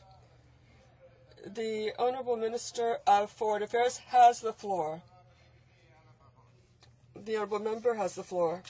Mr. Speaker, I simply, or rather the Minister, I simply wanted to say that a study showed that a fragmented regulatory system cost 55,000 jobs and millions of dollars a year. We in this House, we believe in job creation. We believe in creating wealth. The Honourable Member for Outremont. Been a big present to the Canadian Navy on its 100th anniversary. They're cutting back half its fleet operations. Half the Kingston-class maritime coastal defense vessels are grounded. The HMCS Montreal, St. John's, and Vancouver will have their operations cut. These are the same Conservatives who said that when they came to power, they were going to buy aircraft carriers. They can't even keep patrol vessels off the coast, Mr. Speaker. What happened? The Honourable Parliamentary Secretary to the Minister of National Defence. Well, Mr. Speaker, that is really rich coming from the party that doesn't hold any respect for the equipment of the Canadian Forces, that votes against every measure we bring in to equip the Canadian Forces. First of all, Mr. Speaker, let me reiterate, we will not be tying up ships. That is simply false. And, you know, historically, Mr. Speaker, this government never said we were going to buy aircraft carriers. I know the member likes to make up things that sound good to him, but, Mr. Speaker, he should handle the truth in this House a little bit better. Member for Outremont. On va se faire un grand plaisir de partager. I think we can trade quotations on carriers. They say anything at all. They say these ships are being kept in dry dock. They talk about what they're going to do, but they don't act. The Toronto, the Ottawa, and the Athabascan have become fishing boats, and protector-class ships don't even have an anti-missile system. So what can they protect, Mr. Speaker? Why have the Conservatives put the lives of our mariners in danger? The Honourable Parliamentary Secretary to the Minister of National Defence. Absurd. The first priority for any member of the Canadian Forces, for any leader of the Canadian Forces, is the protection of the safety of our men and women in uniform. We equip them to do that, and what the member is talking about the Navy is just simply not true. We are not tying up any ships. No ships are going into dry dock. That is simply false. The Navy has been given $200 million more this year than last. We've got, through the Canada First Defence Strategy, Mr. Speaker, a 30-year program investing about $40 billion in building out 50 new ships, primarily for the security of Canada, for the Navy. Mr. Speaker, we are getting the job done for the Canadian Forces, and that member should hardly talk about equipping the Canadian Forces. The Honourable Member for Outremont. Temerity for the Parliamentary Secretary to talk about respecting the military, because Vice Admiral Dean McFadden himself, not the opposition parties, he is the commander of the Canadian Navy, and he has sent out the orders, and they are being implemented. Canadian sailors are indeed the best in the world, and all they got from this government on their centennial was the new curl on their uniforms. The commander of the Navy has said, and I quote, "The budget cutbacks led to the grounding of half the fleet." Has the quagmire in Afghanistan consumed so much resources that now the Conservatives have to cut back the Navy to shove more money into the Kandahar money pit? Honourable Parliamentary Secretary to the Minister of National Defence. Well, Mr. Speaker, the only thing we get from this member normally is the curl of his lip. In fact, half the fleet, we are not, let me reiterate for the third time, Mr. Speaker, the Navy is not tying up any ships. The Navy is going to manage the resources expertly like they always do. Half the fleet is not being tied up. That is simply false. The member should simply try to stick to the truth. I know that's difficult at times, especially from a party who opposes any military spending at all. That's very rich, Mr. Speaker, and completely off base. The Honourable Member for Hull-Aylmer. Mr. Speaker, this week we see the Conservatives make gratuitous attacks against the CBC and the Francophonie, two venerable institutions which are the pride of Canadians and which are extremely important for Quebec culture. A few weeks ago, they put an Islamophobe at the head of Rights and Democracy after having decimated the board. They've attacked women and Gay Pride Parade as well. Is there a cure for the Prime Minister's drift to authoritarianism? The Honourable Parliamentary Secretary. Mr. Speaker, when it comes to culture, this government has done the most in the history of Canada. Speaker, well, I've got a couple here. Frank Cavalli's Westmont Ville Marie, I think the Liberals are acquainted with that, $175,000 over 2 years. Pop Culture, Pop Montreal Music Festival, $7,300. Wow. Laurier Ste. Marie, Festive Law, $36,000. Trois Rivières. I can go on all day, Mr. Speaker. I hope I get some more questions. The Honourable Member for Hull-Aylmer. Mr. Speaker, knowing that any kind of dissidence and diversity and difference is attacked by this Prime Minister, he wants a country of yes men, just like his Quebec caucus. Quebecers did not have the Quiet Revolution in order that the federal government could roll back 50 years of social progress. The Prime Minister seems indifferent to what Quebec wants. Will his demolition derby last much longer, Mr. Speaker? The Honourable Parliamentary Secretary. And Mr. Speaker, I indicated I've got all kinds of examples. I can read them, but, you know, it's apparent the member's not really listening to the examples that I'm giving. But one thing I can say, Mr. Speaker, when it comes to this party's Conservative Quebec caucus, they stand foursquare behind their province and behind their country, Mr. Speaker. They're outstanding members of Parliament.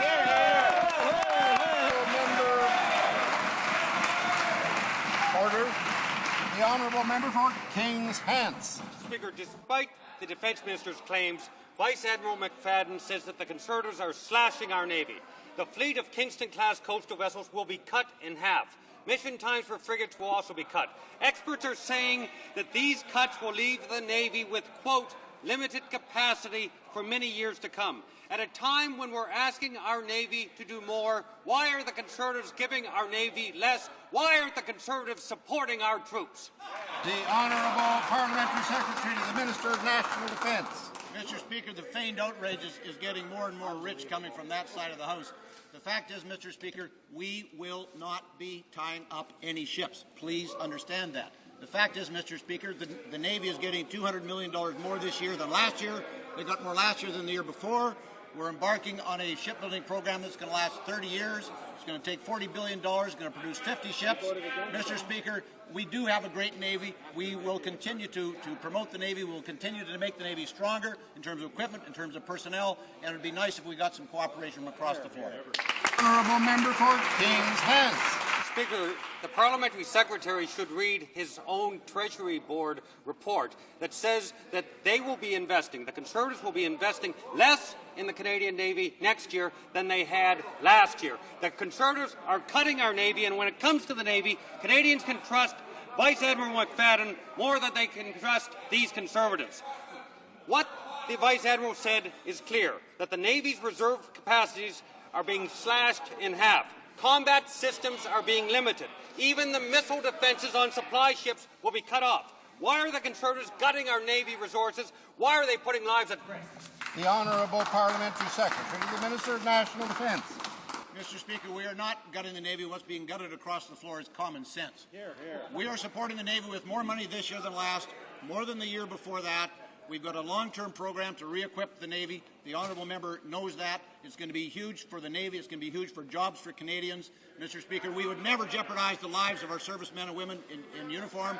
We have proven that over the years. Mr. Speaker, we're going to continue to do a good job for the Canadian forces and the Canadian people. The honourable member for Beauharnois-Salaberry. Mr. Speaker, the government claims it doesn't want to reopen the abortion debate. But every time there's an opportunity, there are Conservative members who want to do just that by tabling bills that question women's right to abortion. The member for Peterborough promised Thursday that he would bring the matter before the Health Committee. Does this betray the true intentions of this government, which has chosen a gradualist approach to get what it wants, to recriminalize abortion? The Honourable Minister for the Status of Women. Mr. Speaker, according to World Vision, thousands of children more die every day in developing countries. 9 million women worldwide have children die from illnesses that would take only cents to cure. We want to do what we can do to protect and save lives. This is the right choice, Mr. Speaker, and we encourage the opposition to support this initiative. The honourable member for Beauharnois-Salaberry. Well, let's talk about women's rights in Canada and women's rights to abortion here in Canada, not abroad. We now understand the meaning of what Senator Ruth said when she was speaking to women in favor of free choice. And is this government's approach to abortion, could it be summed up this way? Shut up, and for the others, go for it.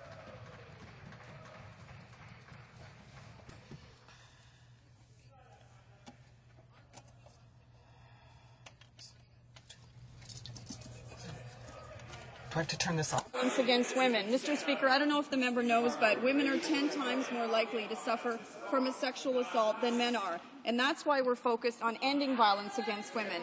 Time after time, introducing new laws to protect women and children from violent rapists and offenders.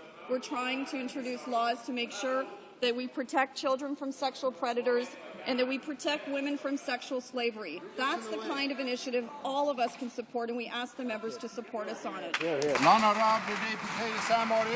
The honourable member for Saint-Maurice-Champlain. Mr. Speaker, the Minister of Foreign Affairs met with the Saudi Deputy Homeland Minister on Thursday. They discussed the case of Nathalie Morin, a young Quebec woman, and her children who are held against their will abroad by a violent spouse. The Minister of Foreign Affairs refuses to say whether he requested her repatriation and simply says that this is a family conflict that should be solved according to a Saudi law. Can the Minister of Foreign Affairs tell us whether he at least asked for the repatriation of Nathalie Morin and her children? The Honourable Minister of Foreign Affairs. Mr. Speaker, in the preamble to the question of my colleague, he did indicate that this is a very complex family case. Yes, I did raise the question, just as I raised the question with my Saudi counterpart when I was able to travel to that country last fall, as well as with numerous other people. We are following this file very closely, Mr. Speaker, and as we have been able to do in many cases, we are going to provide all the consular services possible to this lady who is indeed in Saudi Arabia as we speak. The Honourable Member for Saint-Maurice-Champlain.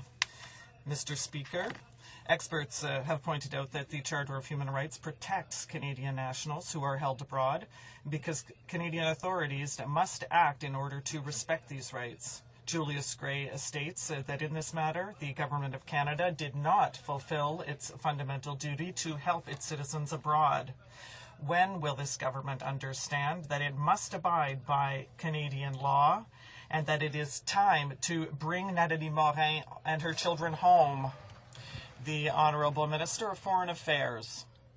Mr. Speaker, naturally, we comply with the Canadian law. We respect it fully. And I would like to say again that this is a very complex matter, the case of Ms. Morin, a family case, as I said, and we must also remember that we must also respect Saudi laws that are in force, as well as the Hague Convention dealing with young children. So, Mr. Speaker, given this context, we are providing all the consular services required under the circumstances. Guildwood. Speaker, the Prime Minister bounced the member from Simcoe Grey from caucus and cabinet because he said he had serious and credible allegations of her misconduct. The member for Calgary North East is being investigated by the RCMP, the Calgary Police, the RCMP, and is named in the largest mortgage fraud in Canadian history. Is it only the Prime Minister that believes these allegations against that member are neither serious nor credible? Honourable Parliamentary Secretary to the Prime Minister. Mr. Speaker, there's not enough time in my answer to correct all of the factual inaccuracies in the member's question, so I will simply point out that this matter has nothing to do with government business, and it is before the courts. Member for Scarborough-Guildwood. Possibly the Prime Minister is waiting for Derek Snowdy's advice. Certainly the Bank of Montreal regards these multiple million-dollar fraud as serious and credible. The RCMP and the Calgary Police regard it as serious and credible. The Law Society of Alberta regards it as serious and credible. The only person who seems to think that this is not serious and credible is the Prime Minister. When will the member from Calgary Northeast be removed from this Conservative caucus? The Honourable Parliamentary Secretary to the Prime Minister. That member's question is neither serious nor credible. This matter is before the courts, and it has nothing to do with government business. The Honourable Member for Vancouver Quadra. Mr. Speaker, we've seen the massive and immediate response to the Gulf oil spill from the American government. The chair of Canada's safety regulator admitted yesterday an accident could happen here. But there is no plan in place if a similar catastrophe were to occur in Canada. Not for the East Coast, not for the West, not for the North. An oil spill on any Canadian coast would cost hundreds of millions, destroy fragile ecosystems, and cost livelihoods. Why doesn't this government have a plan to deal with a catastrophic oil spill? Or do the members opposite not believe this is important? The Honourable Minister of Natural Resources. Mr. Speaker, this is completely false. There is a very serious regulation in place in Canada and a predefined responsibility, especially the HoC. If she had read this, she would see that there is unlimited and absolute responsibility. You know, in the British Columbia, there's no oil spill tanker allowed in the Inside Passage. You know, that's the way it is, Mr. Speaker, and it won't change. The Honourable Member for Vancouver Quadra. Mr. Speaker, I hope the Minister's grasp of the issue is better than his grasp of Latin as of yesterday. Since the Gulf oil spill, we have not been able to get a straight answer out of this Conservative government. So Canadians just don't know whether or not the government will respect the 1972 Liberal oil tanker moratorium on BC's Pacific North Coast inland waters. One day ministers say no, the next day they say yes, Is the minister confused or just trying to confuse Canadians? I have a very simple question. Will this government explicitly respect the 1972, je répète, 1960? I would like to repeat 1972. Minister of Natural Resources. The honourable member, instead of scrutinise the way I speak English, she should check the state of the law here in Canada. The law enforced here in Canada, we have a very severe regime. You know, we have unlimited liability everywhere in the country. Moreover, there is absolute liabilities.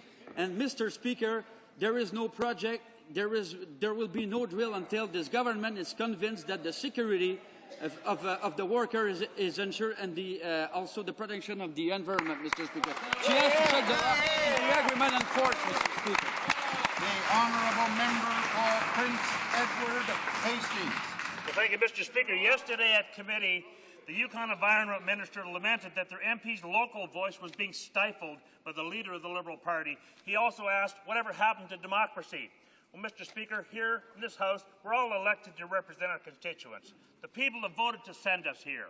Will the member from the Yukon listen to his constituents, or will he allow his voice to be dictated by the Liberal leader?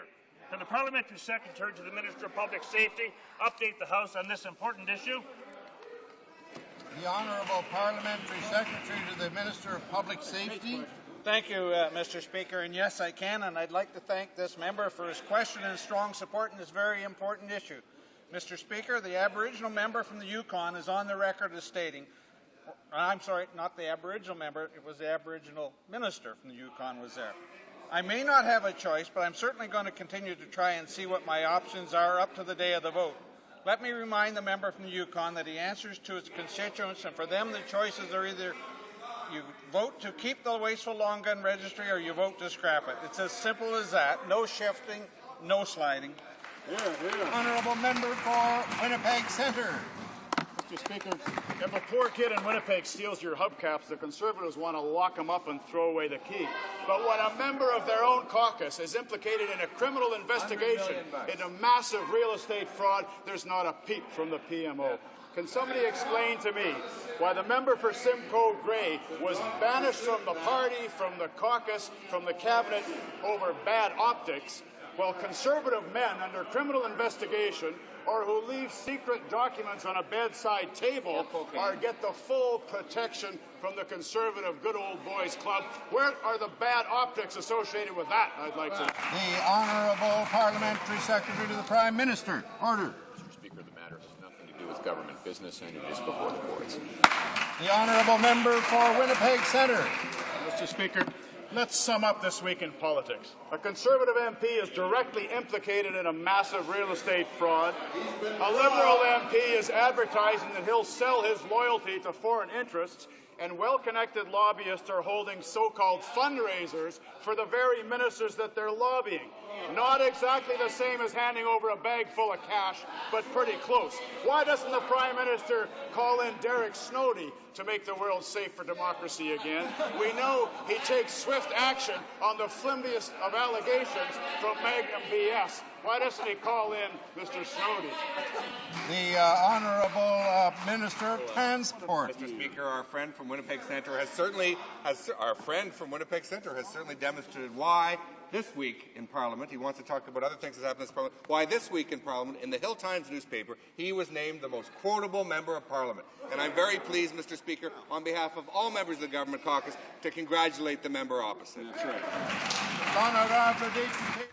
The Honourable Member for Verchelles et Patriotes. Mr. Speaker, the Sanofi Aventis pharmaceutical company announced 70 layoffs last week. It deplores the fact that the federal government inadequately supports research activities of innovative businesses. It also points out that unlike the generic drugs sector, innovative enterprises have no real right of appeal when their intellectual property is challenged. What is the minister waiting for to offer balanced protection to intellectual property, the intellectual property required for Quebec's economic development? The Honourable Health Minister. Continues to remain committed to supporting the provinces and territories in the delivery of health care, which is why we continue to increase the budget transfers by 6%, and each jurisdiction will then allocate those funding resources accordingly. Thank you, Mr. Speaker. The honourable member for l'honorable député. The Honourable Member for Verchères les Patriotes.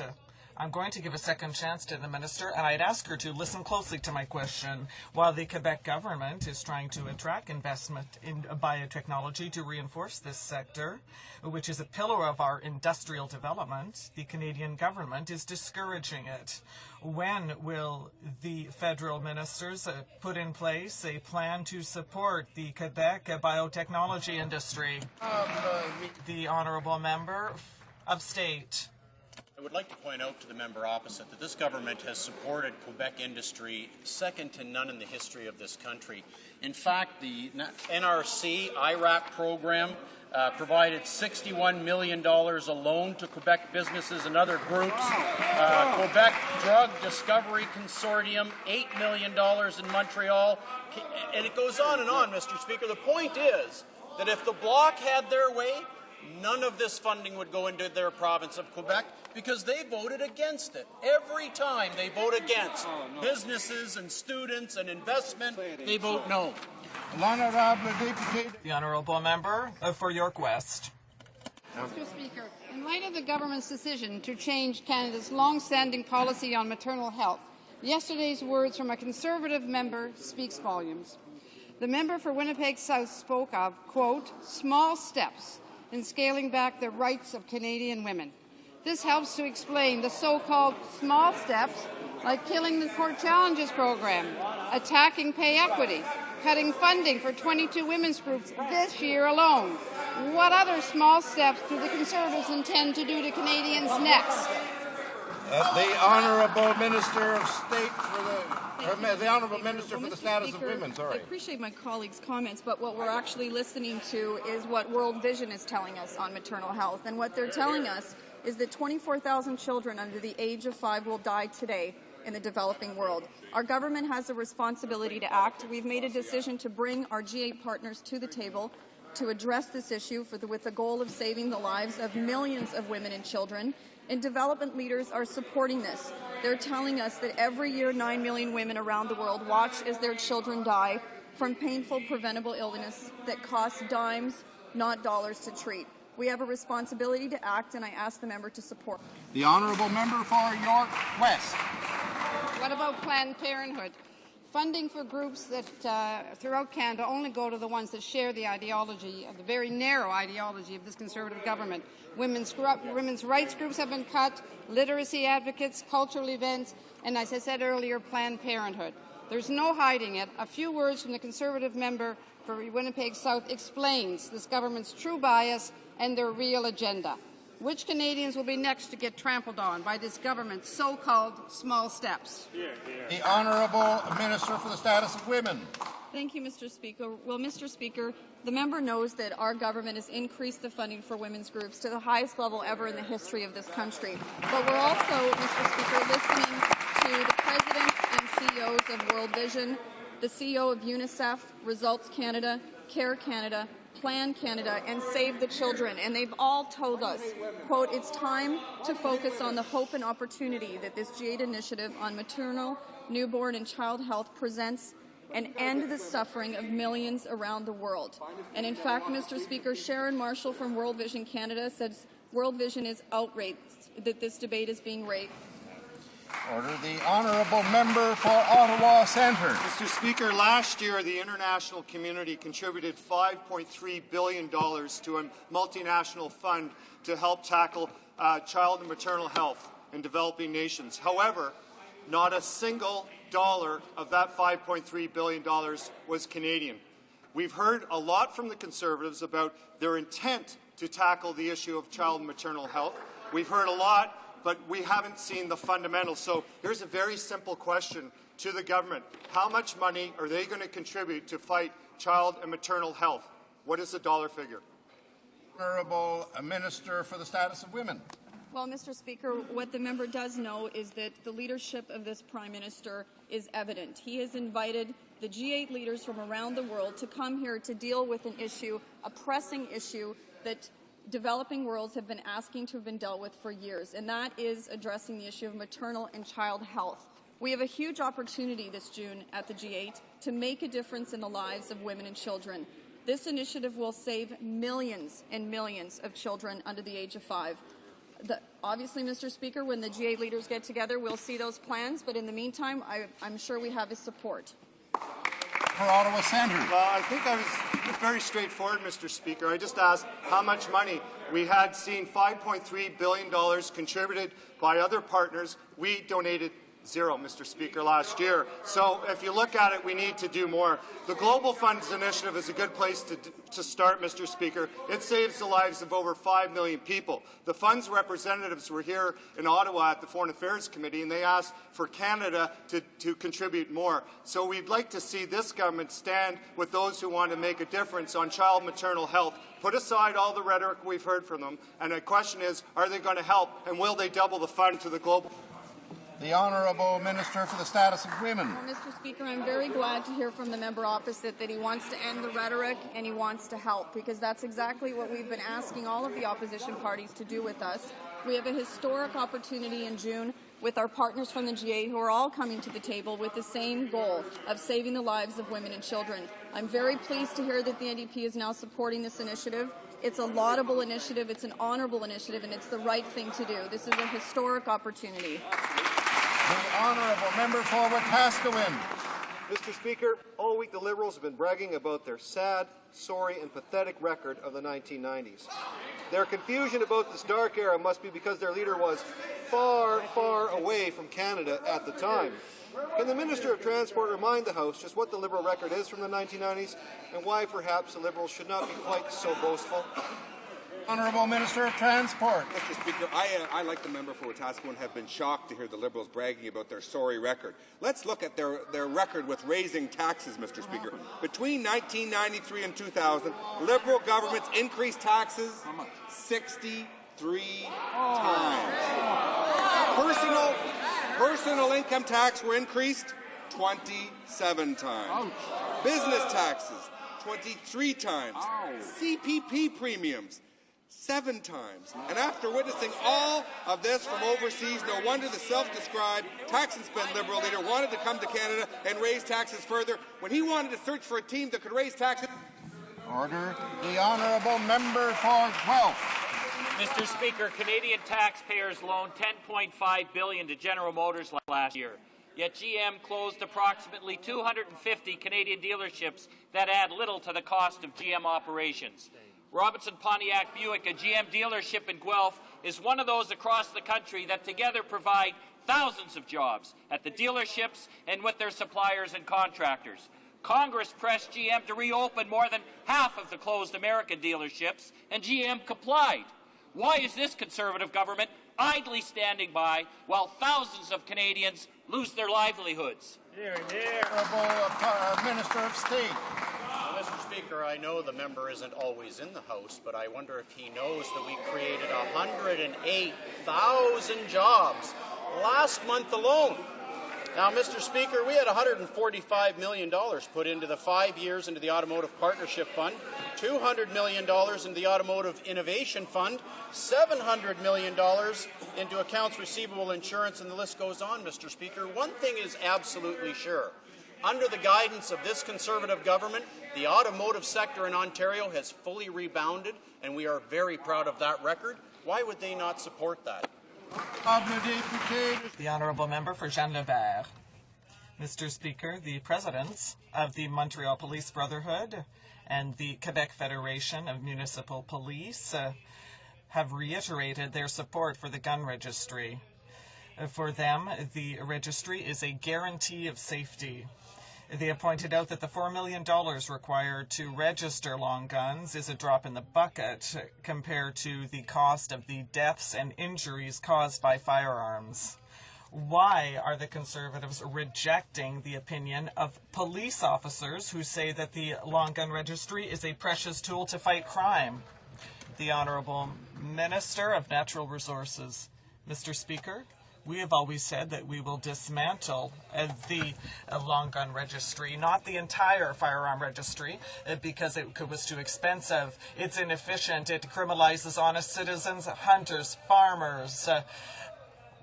Why don't I ask his colleague from Montmarie, Charlevoix, he's criminalizing his own voters. That's not right. Nanaimo, Cowichan, order. Mr. Speaker, the Conservatives have approved a mega yacht marina for Victoria's Inner Harbour against the wishes of the majority of people who live there. One of the proponents of this plan is the 2006 Conservative campaign co-chair. He's also on the fundraising committee for the minister who represents Saanich Gulf Islands. Why is this government too busy meeting with its lobbyist friends to listen to the families who actually live there? The Honourable Minister of Transport. If the member for Vancouver Island were to talk to her colleague, the member for Victoria, the New Democratic member for Victoria, she'll know that I have worked with her very closely on this issue. In fact, it's not the Government of Canada which make this determination. It's both the city and the province. The one narrow area where the federal government is involved is with respect to the Navigable Waters Act, and that is a very limited approval. The Honourable Member for Northumberland, Quinte West. Mr. Speaker, Canadians were outraged when they learned that sex offender Graham James received a pardon, and they are understandably concerned that other notorious criminals may also get rubber stamp if Parliament does not act quickly. Yet, the Liberal member for Ajax-Pickering will not commit to moving this important piece of legislation forward in a timely manner. Mr. Speaker, can the Parliamentary Secretary for the Minister of Public Safety inform this House why speedy passage is needed for this very important piece of legislation? The Honourable Minister, Parliamentary Secretary to the Minister of Public Safety. Well, thank you, Mr. Speaker, and another good question from this side of the House. I'd like to thank that member for his hard work on this very important file. On Tuesday, the Minister of Public Safety announced legislation to ensure that sexual offenders against children do not receive pardons. Canadians and victims advocates have been overwhelming in their support for this urgently needed legislation. We call on the Liberals, and in particular the member from Ajax-Pickering, to stop playing games and start listening to victims. Support the passage of Bill C-23 at all stages quickly. Hear, hear. That will bring to a conclusion our question period for today. The Honourable Minister of Justice is rising on a point of order. You will remember, Mr. Speaker, in your ruling of April 27th, which was your decision on a question of privilege, that you were confident that members of Parliament of all parties could come to an agreement. I just want you to know, Mr. Speaker, that that confidence was not misplaced, because I'm very pleased to tell the House today that agreement has been reached with all the political parties, Mr. Speaker. Hear, hear, hear.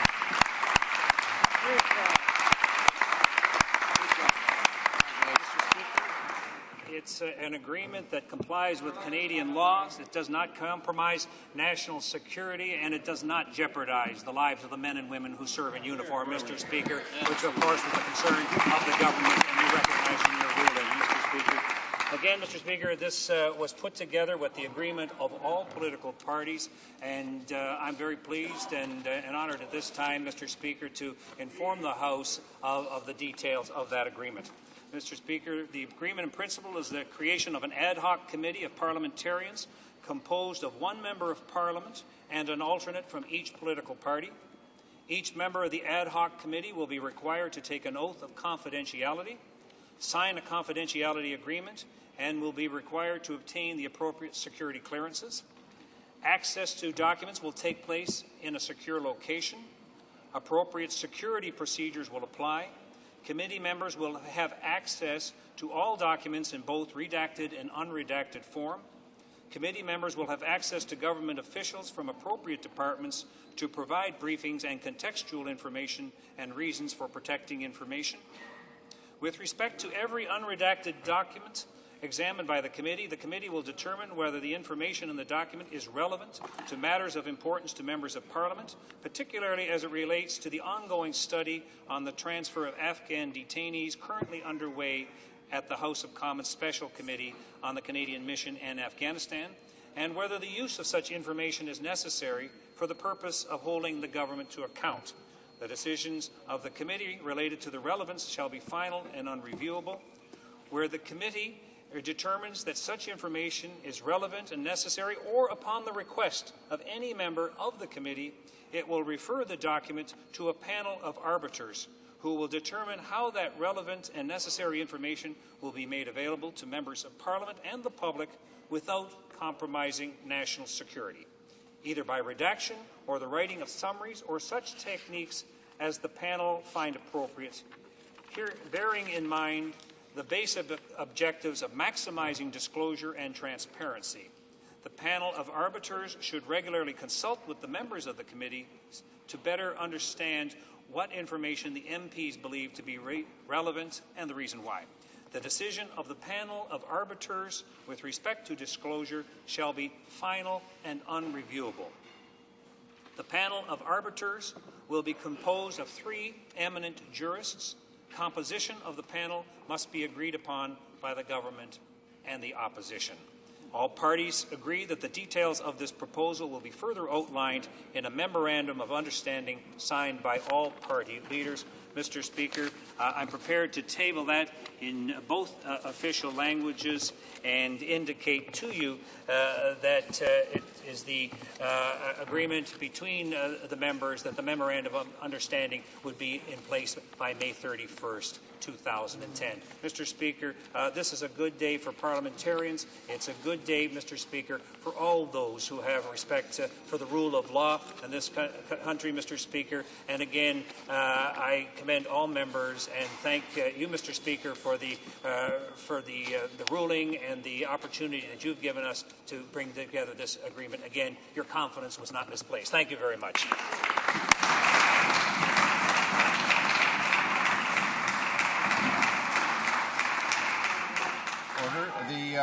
The honourable member for Wascana is rising on the same point. Yes, Mr. Speaker, and I thank the minister for the statement that he has made and for the document that he has just tabled. I would like to begin, Mr. Speaker, by thanking you for the landmark ruling that you made on the 27th of April about the rights of Parliament and the rights of Canadians to transparency, and specifically the right to all the documents pertaining to detainees in Afghanistan. The parties have been hard at work, and I believe at work in good faith over the last 2.5 weeks to fulfill your expectations. We have been, and we will continue to be vigilant to ensure that the spirit and the intent of your ruling is properly fulfilled. In your ruling, you said Parliament has an absolute right to see the documents and the government must comply. Why? So members of Parliament are equipped with the information necessary to hold the government to account. You also said, strongly and properly, that national security is of vital importance to all of us, government and opposition alike, and that we need to find the appropriate means to distinguish between information which is relevant and should be disclosed, and, on the other hand, national security, which must not be compromised. We believe that we have found the way in the document that the minister has just tabled. There remains, of course, Mr. Speaker, work to be done to translate today's agreement in principle into a formal and comprehensive memorandum of understanding among all the parties in this House. We expect that detailed work will be done accurately and faithfully, respecting the spirit and intent of your ruling and the gist of the work that has gone on over the course of the last 2.5 weeks. Let me just make one key point in that regard. The participants in the process that we are setting up, both the MPs and the others who are involved, must be and must be seen to be of the highest caliber, integrity, and intent. They are being assigned a profoundly serious responsibility on behalf of 308 members of this House, and more importantly, on behalf of millions of Canadians. They must be selected carefully, and they must not fail. On behalf of my colleague, the Honourable Member for Beausejour, and the opposition whip, who were participating with me in the discussions that have gone on. I close by thanking all of the participants in the talks over the last 2.5 weeks, who have all tried, I believe, to get it right on this most important topic. We still have important work to do, Mr. Speaker, but so far, so good. I think we have tried to fulfill the expectations that you have placed in us. The Honourable Member for Joliette on the same point. Thank you, Mr. Speaker. First of all, I want to congratulate you and thank you for your ruling, which contained aspects that enabled us to reach this agreement among the parties. I also want to highlight the fact that, generally speaking, we worked in good faith, frankly, and this should serve us as something for the future. We are respecting your ruling. We will have access to the documents in the original unredacted version, and we'll be able to disclose information to the committee so that it can conduct its investigation into the alleged torture of Afghan prisoners transferred by Canadians. This agreement is also a mechanism to protect the safety of the country, and I think it's a victory for democracy. It's also a lesson that I hope the government has learned from. Parliament is above the executive branch. Parliament has the role of ensuring that the government is accountable to Parliament. And in that sense, I hope that the agreement will help to rebalance the situation between the legislative and executive branches of government. The Honourable Member for Vancouver East. Mr. Speaker, and first of all, I'd like to thank the Minister of Justice for rising on a point of order today and bringing forward this agreement into the House so that all members can be aware. It's very important that we report this back to the House. And on behalf of the NDP, I would like to say that we believe that this is a very important step forward that has been taken. It was 5 years ago that the NDP first started raising this issue of Afghan detainees and what was happening to them in terms of what happened with the previous Liberal government and now the current Conservative government. The important issue here has always been and remains to tell Canadians the truth about the handling of Afghan detainees. This agreement, Mr. Speaker, we believe is a critical step to holding the government to account following the historic ruling that you made. I would note, Mr. Speaker, that part of the agreement in our discussions is that for the committee that's been outlined today by the Minister of Justice is for that committee to periodically be able to report to the House, because that's a very important element of keeping this within Parliament and making sure that all members of the House are advised. For us in the NDP, we will work very diligently on this issue to ensure that relevant information is released while respecting security concerns. We see today as an important victory for parliamentary democracy and for upholding the public interest. I would like to thank the members of our negotiating team, the member for St. John's East, the member for Windsor-Tecumseh, the member for Acadie-Bathurst, for their very hard work in helping negotiate this agreement. Mr. Speaker, I would like to just reference one small error, but details are important. We did agree that in the 5th bullet on page 1, that committee members will have access to all documents, and I think that's something that we put in. We kind of got down to the wire, and so in the written form that needs to be reflected. So, Mr. Speaker, thank you very much, and we look forward to working in good faith with other members in the House who are on this committee and making sure that this job is done and that the public has the information that is required. Thank you, Mr. Speaker.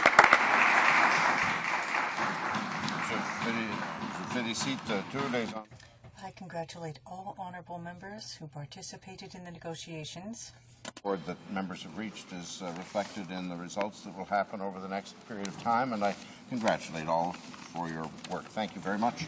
The honourable member for St. Boniface is rising on a point of order. Yes, thank you, Mr. Speaker. And as Parliamentary Secretary for Official Languages, I'm very proud of many of the members here in this House who have gone to great lengths to try to learn our 2 official languages. Je veux les encourager. I want to encourage them all today. I know that many of our members on this side of the House, Conservative members, are working to promote both official languages and to learn them. I was absolutely horrified to hear a Liberal member actually make fun of a member from this side who is trying to do his best to speak another language, and I would encourage the Speaker to speak with this member. The member from Vancouver Quadra in her question did make fun of one of our minister's attempts to use a different language. I think that is deplorable behavior. We are actively encouraging all of our children across this country to learn both official languages. We know very well that knowing other languages opens doors to a world that is inconceivable. And so I would encourage the Speaker to speak with the member from Vancouver Quadra and ask her to apologize, because I think that it was just unacceptable, given that we are an officially bilingual country.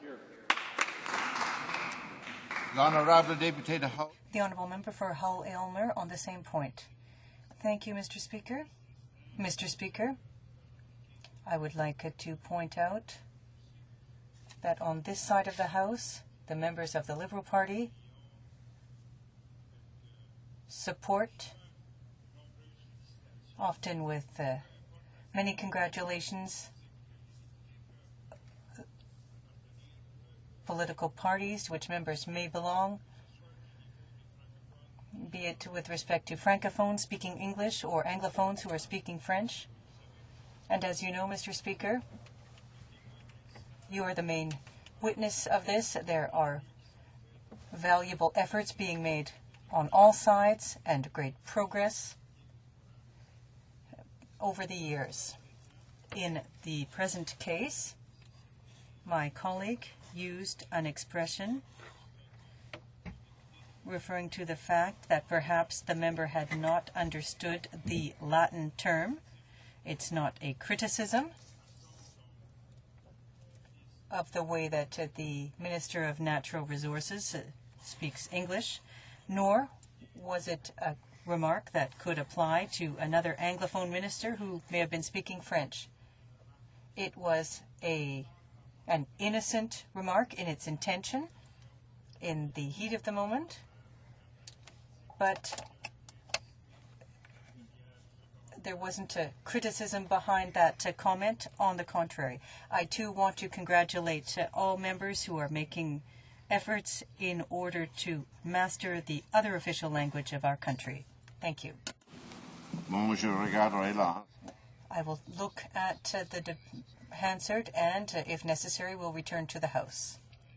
I remember hearing the word Latin, but I wasn't sure what it was referring to, so I'll look at the matter and come back to the House if necessary. Tabling of documents, dépôt de documents. The Honourable Minister of Foreign Affairs. Oui, merci. Thank you, Mr. Speaker. With leave of the House and pursuant to Standing Order 32 of the House of Commons, I want to table in both official languages treatments called Air Treatment Agreement between Canada and New Zealand, signed in Singapore on July 23, 2009, the Air Transport Agreement between Canada and the Socialist Republic of Vietnam, signed in Montreal, 28th of September 2004. Canada and the Republic of Panama, done today here in Ottawa, May 14th, 2010. The agreement on the environment between Canada and the Republic of Panama, done at Ottawa on the 13th of May, 2010. And the agreement on labor cooperation between Canada and the Republic of Panama, done in Ottawa equally on the 13th of May. Merci, Monsieur le Président. Thank you, Mr. Speaker. Tabling of documents. The Honourable Parliamentary Secretary to the Minister of Human Resources. Thank you, Mr. Speaker. On behalf of the Minister of Human Resources and Skills Development, I welcome this opportunity to table in both official languages the Federal, Provincial, Territorial, National Child Benefit Progress Report for 2007.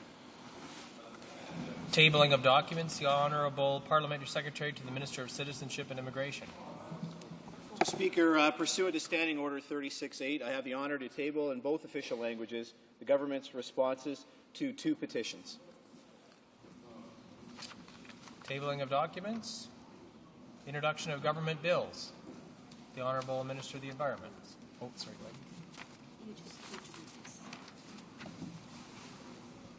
go ahead. Mr. Cannon, Pontiac for Mr. Ritz, seconded by Mr. O'Connor, moves for leave to introduce a bill entitled An Act to Amend the Canadian Wheat Board Act. This motion is deemed adopted. Mr. Cannon, Pontiac for Mr. Ritz, seconded by Mr. O'Connor, moves that the bill be now read a first time and be printed. This motion is deemed adopted. First reading of this bill, première lecture de ce projet de loi. When shall the bill be read a second time? Never. At the next sitting of the House. That's okay, you'll help me if he's there. Lord knows you need it. You'll help me. Statements by ministers. Reports from inter-parliamentary delegations. Presenting reports from committees. The honourable member from Hull-Elmer. Thank you, Mr. Speaker. I have the honour of presenting in both official languages the 10th report of the Standing Committee on Procedure and House Affairs. Pursuant to the standing order, the subcommittee on private members' business will look at the second reading of Senate bills. Bill S-210, an act to amend the Federal Act on Sustainable Development, and also S-215, an act to amend the Criminal Code,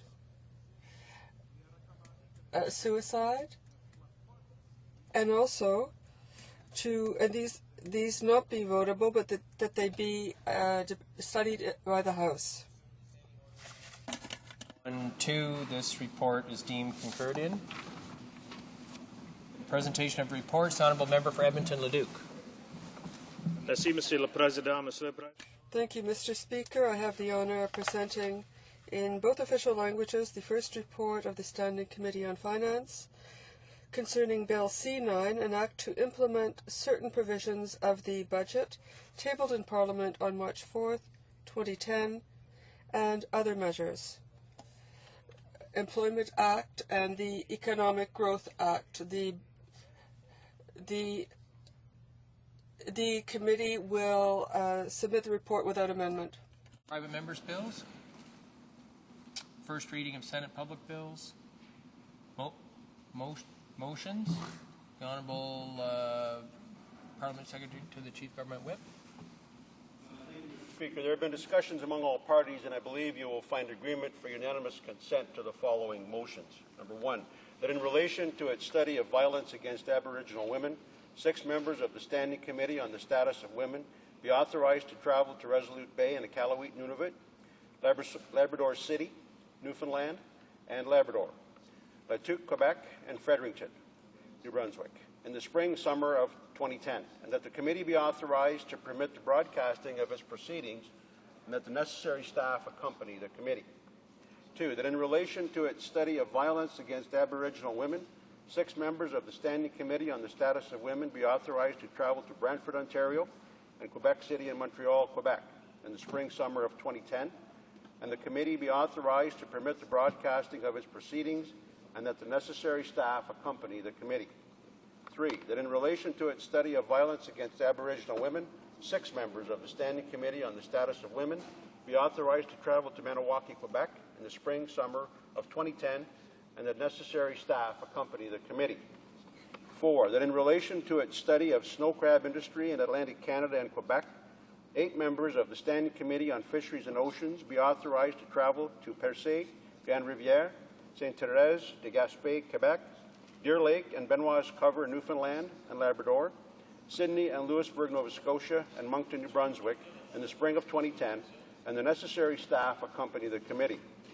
And finally, that in relation to its study of immigration as a development tool in official language minority communities, 12 members of the Standing Committee on Official Languages be authorized to travel to Ottawa, Ontario in June of 2010, that the committee be authorized to permit the broadcasting of its proceedings, and that the necessary staff accompany the committee. Thank you, Mr. Speaker. Does the honourable member have the unanimous consent of the House to move the motion? Agreed. The House has heard the terms of the motion. Is it the pleasure of the House to adopt the motion? Carried. Motions? The Chief Government Whip. Mr. Speaker, all parties have agreed to the following: that notwithstanding any standing order or usual practices of the House, when the motion to concur in the first report of the Standing Committee on Official Languages presented on Monday, April 19, 2010, is called for debate, a member for each recognized party may speak for not more than 10 minutes following each speech. A period not exceeding 5 minutes shall be made available, if required, to allow members to ask questions and comments briefly on matters relevant to the speech and to allow responses thereto. After each recognized party has spoken, or when no members rise to speak, all questions necessary to dispose of the motion shall be deemed put and a recorded division deemed requested. Does the honourable minister have the unanimous consent of the House to move the motion? Agreed. The House has heard the terms of the motion. Is it the pleasure of the House to adopt the motion? Carried. Motions presenting petitions. The honourable member for Elmwood Transcona. Well, thank you, Mr. Speaker. I have the pleasure to present two petitions today. Mr. Speaker, the first petition is signed by dozens of Manitobans and calls for the equal employment insurance benefits for adoptive parents.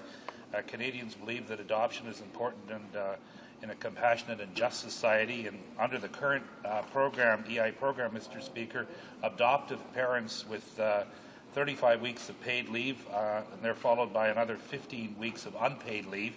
A biological mother is given both the first 35 weeks and a latter 15 weeks as paid leave. We all know that adoptions are expensive, they're lengthy, they're stressful to the adoptive parents and their families. Recent studies have shown that the additional 15 weeks of paid leave will help parents to support their adoptive children and help them through a difficult period. The petitioners, Mr. Speaker, call on the Government of Canada to support Bill C-413, tabled by my colleague, the MP for Burnaby New Westminster, which would amend the Employment Insurance Act and the Canada Labour Code to ensure that an adoptive parent is entitled to the same number of weeks of paid leave as the biological mother of a newborn child. Mr. Speaker, the second petition, also signed by dozens of Manitobans, calls on the Canadian government to match funds personally donated by the citizens of Canada for the victims of the Chilean earthquake. The Speaker is aware that February 27, 2010, an 8.8 magnitude earthquake occurred in southern Chile. In fact, the Speaker will be in Chile, I believe, next week with a group of parliamentarians, and I would hope that they would be able to see some of the devastation there. The Chilean Canadian community is mobilized. It's held fundraising events in Winnipeg and across the country over the last few months, and in fact, I believe there's another one coming up very shortly. The question that everyone is asking is, when is the Prime Minister going to give the same treatment to the Chilean earthquake victims as he did for the victims of the Haitian earthquake, and match funds personally donated by Canadians to help the victims of the Chilean earthquake? Présentation de pétition. Presenting petitions. Questions on the order paper. The Honourable Parliamentary Secretary to the Minister of Citizenship and Immigration. Well, thank you, Mr. Speaker. And I ask that all questions be allowed to stand. Is it agreed? Agreed. Orders of the day. Ordre émanant du gouvernement, projet de loi émanant du gouvernement. Government bills, Commons, resuming debate at second reading of Bill C-15 on Nuclear Liability and Compensation Act. Resuming debate, the Honourable Member for Berthier-Masquinongé, who has 2 minutes. Mr. Speaker, C'est la période pour les questions et commentaires. Pour monsieur, pour le nom. Oh, pardon-moi. I beg your pardon. Questions and comments? For Elmwood Transcona. Well, thank you, Mr. Speaker. I thought the member was about to ask himself, do a very first in this House and ask himself a question, which would have been interesting. I listened to his speech, and I know he is very knowledgeable about this particular bill, C-15. Certainly it's a bill that has been coming at us now for probably 5 years. I believe many of us spoke to this bill last year, and I think fundamentally we in the NDP disagree with any limitation of liability for the nuclear industry, and we would prefer, Mr. Speaker, to follow the A tier of companies, that is the European countries, and there are a list of those countries: Belgium, Germany, Slovenia, Denmark, Italy, Spain, Finland, Netherlands, Sweden, France, Norway, and United Kingdom, who have basically unlimited liability, rather than the second tier of companies which have a far less liability, which would be countries such as Chile, Romania, Uruguay, Mexico, and Poland. So I think we have to, because the OECD countries have picked a much higher limit for countries such as England and France. We are in that league. We should be following the unlimited liability provisions there. So I'd ask the member whether he agrees with that assessment, and if that's the case, then we certainly have to do some work on this bill at committee. L'honorable député. The honourable member for Berthier-Maskinongé. Mr. Speaker, I thank my colleague for his question. When I was making my speech, the issue of nuclear accountability and nuclear liability, the liability of its operators, we feel that to go from 75 million to the amount stated, if there is some sort of breakdown or some sort of nuclear catastrophe, we do feel that increasing the amount for compensation is a step forward. And I think this bill can be improved according to the will of parliamentarians. We in the opposition, we do feel it's a step forward. It's something in keeping with the new context of operating nuclear reactors. Thank you, Mr. Speaker. Questions and comments? Well, thank you, Mr. Speaker, and I want to thank the member for his comments. Members will more than likely know that certainly in my lifetime, since 1952, there have been 81 nuclear accidents nuclear accidents that have occurred, and during that time, Mr. Speaker, we have not been able to determine that there is one accident in terms of hydroelectric power, which brings me to a fundamental point, and that is whether and when this government is going to get online and support an east-west power grid. The Minister for Democratic Reform, a fellow member of Parliament from Winnipeg, has certainly advocated it in his caucus to no avail so far, but Manitoba has enormous hydroelectric power. Quebec has hydroelectric power. It's about time that we took over Sir John A. Macdonald's dream of uniting the country with a national railway and built an east-west power grid so we could send clean, renewable hydroelectric power from Manitoba's north into Ontario, so that they can get off coal-fired plants, so that they would not need to develop nuclear power. It's very clear that nuclear power is certainly still an uphill battle, because there's literally nobody who wants a nuclear plant built in their jurisdiction. So you're going to find residents up in arms over any initiative to do this, not to mention the fact that it's going to take many, many years to put this together. And we need power in a much shorter term than what it would take to develop this nuclear facility. So I'd like to ask the member, if you'd like to make some comments on that. L'honorable député de Berthier. The honourable member for Berthier-Maskinongé. Mr. Speaker, when I was reading my speech, well, I have to say that I'm not someone who's an expert on nuclear energy. I think the government should invest more in renewable energies, in clean energies, like hydroelectricity, which is a far cleaner energy. We're talking about geothermic energy, wind power, and solar energy. And this government has not done very much to develop these renewable energies. And if we look at things from this perspective, I think that in some years, maybe not even several years, because we're going to be behind in Canada compared to the innovations and development of clean energies in Europe. And even Americans have spent huge amounts on renewable energies, but here we are with a government of dinosaurs with respect to renewable energies.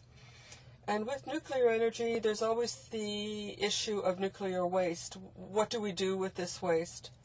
How do we manage it? In my riding, we do have a nuclear plant. It's created a great deal of insecurity in the public. People want to be assured of the safety of this facility, and they want to know that this energy be as safe as possible in order to make sure that things are as safe as possible from a human point of view, from the point of view of public health. So from this point of view, I'm not in agreement with my colleague. Questions and comments? Thank you, Mr. Speaker. I'm pleased to follow up with another question. The member may or may not be aware, but there is a German politician, I believe by the name of Scheer, who has been single-handedly responsible for moving Germany in the area of renewable energy sources. And as a matter of fact, I believe he may have been responsible for taking a Canadian company, I believe Mr. McClellan from southern Ontario has the best solar panels in the world and could not get a hearing from the Ontario government or the federal government. And in fact, the German government poached him and his plant, and actually they built a plant now in East Germany where they're producing a huge percentage of the solar panels used in the world right now being manufactured in Germany. And Germany is moving miles ahead in terms of wind power and solar power. Does the member not agree that that's what we should be doing in Canada, especially since we have a Canadian who developed the solar panels? The Honourable Member for Berthier-Maskinongé. I'd like to thank my colleague once again for his question. And I would say that across Canada, here we have to fight for a very important matter, that is the development of green energy. I think that in Quebec we've reached a very important turning point. We've even been held up as an example on the international scene. I think that we're well perceived in terms of clean energies. We have invested massive sums. For example, in Hydro-Quebec, that's clean energy. We've invested in wind energy. We're working on solar energy. The Quebec population desperately wants a certain quality of life with regard to water, to energy. They want a good quality of life overall. And that is not what the Conservative government seems to be seeking. They seem to be focusing on the oil sands, and perhaps they think that with nuclear energy, they'll be able to reduce pollution. So I think that that Canada needs to make a lot more effort in order to develop green energy sources. The new infrastructure program would have been an excellent opportunity to develop these alternative energy sources, but the government did absolutely nothing in that regard. So I think that on the Conservative side, they'll have to wake up at some point and realize that we're in 2010. We're not back in the 1950s anymore. And renewable energy, green energy sources, is the very future of our children. The Honourable Member for Elmwood-Transcona. Well, thank you, Mr. Speaker, and I'm very pleased to be rising today to speak to Bill C-15. This, as I'd indicated before, is a bill that's coming back because of the Conservatives proroguing, the Prime Minister proroguing the House. So we dealt with this bill last year, and in fact, this bill has been in the pipeline now for something like 5 years. So hopefully we will get something done with this and many other bills if the government would just quit proroguing the House whenever it feels like it's threatened, and because this is an enormous cost to legislative time and effort to have to reintroduce and to begin the process all over again on these bills.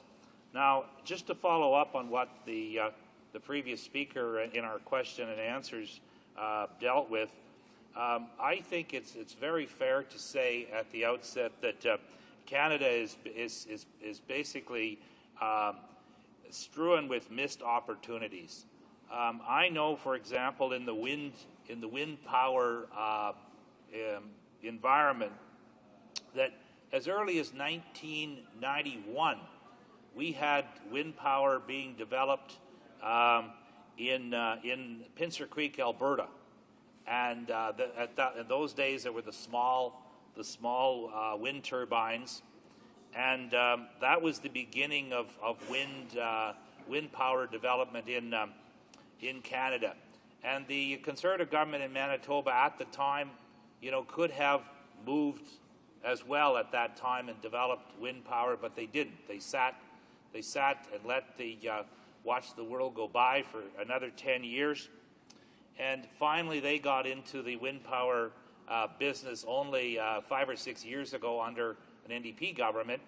And the first wind farm in Manitoba was set up, which was 99 megawatts of power. In Saskatchewan, we have a wind farm there. Gull Lake was set up as an operating farm in the intervening period. And the reality is that we have developed wind power in a very, very sporadic way in this country. Unlike Europe, which has a much more comprehensive approach to the whole area of wind power development, and I might add solar power development. And I want to point out, and I did mention that there is a politician in Germany known as Mr. Scheer, who is sort of recognized as a leader in alternative energy and as being an advocate and a champion for the alternative energy sector. And he certainly, I believe, has something to do with a case where, for example, I believe a man by the name of Mr. McClelland had a solar power or solar panel plant operating in southern Ontario, and or he was trying to build a solar panel plant, and he approached the Ontario government, he approached the federal government, and he did not get any type of agreement or any enthusiasm from them. So I believe he was actually approached by the German government, and the German government offered him to help subsidize his plants. As a matter of fact, I think they paid for most of his plants, and they built the plant in East Germany. And the reason they did this is because the Germans recognized that this Canadian had developed one of the best solar panels in the world, and they wanted to be able to capture this technology and develop it in Germany. And what's happened is that this man has a plant, a huge plant in East Germany. His production, he's running at full capacity. As a matter of fact, I believe there are plans for him to either expand the existing plant or build another plant in East Germany just to keep up with the demand for solar panels. Now, Mr. Speaker, when we were looking at the wind farm business in Canada, and particularly in Manitoba, we were thinking of how could we develop some secondary industry here. The turbines are being bought from Vestas and General Electric, and they're being manufactured offshore, and they're being brought to Canada. So we thought, well, maybe we could somehow get in on the ground floor here and start manufacturing these wind turbines. And the fact of the matter is, once again, Mr. Speaker, all sorts of missed opportunities here. Because in fact, it took in the area of well, not only wind turbines, but also the solar panels, it took the aggressive nature of the German government to see the opportunity, seize the opportunity, get the Canadian entrepreneur on side and over in East Germany producing these solar panels. So now what does Germany have out of this? They have a great lead in the technology of developing solar panels and wind wind technologies. And one has to only know that, as I mentioned, those little wind turbines in Pincer Creek in 1991 were just little tiny machines. They're still there. You can go out and see some of them still operating, and they're very tiny compared to the new 1 megawatt, 2 megawatt wind turbines. Well, Mr. Speaker, why did that happen? It's because Vestas and companies like them in the established companies have now used their technology to build bigger products. And so how does a jurisdiction like Manitoba or Saskatchewan or Alberta, for that matter, even get on the ground floor now? Because the train has already left the station. The train is already in Germany. As a matter of fact, there are examples of German farms. There was a television program outlining this whole situation recently that, it had people being interviewed in Germany who have on their own farms, have solar panels on their barns. And they are not only producing enough energy to power their entire farm operation, but they're selling the surplus on the grid. Now, juxtapose that, Mr. Speaker, with what was happening in Canada, where they interviewed a Canadian farmer. And this poor Canadian farmer came here, I believe, from Holland a number of years ago, and he wants to develop the wind capabilities on his farm. And he was given the runaround by the Ontario hydro facilities. Not only, Mr. Speaker, did he have to pay for the hookup to the power line, he had to pay that himself. But currently, evidently, he's still not able to hook up. He's still having problems hooking up. And this, Mr. Speaker, is to sell his excess power to the grid.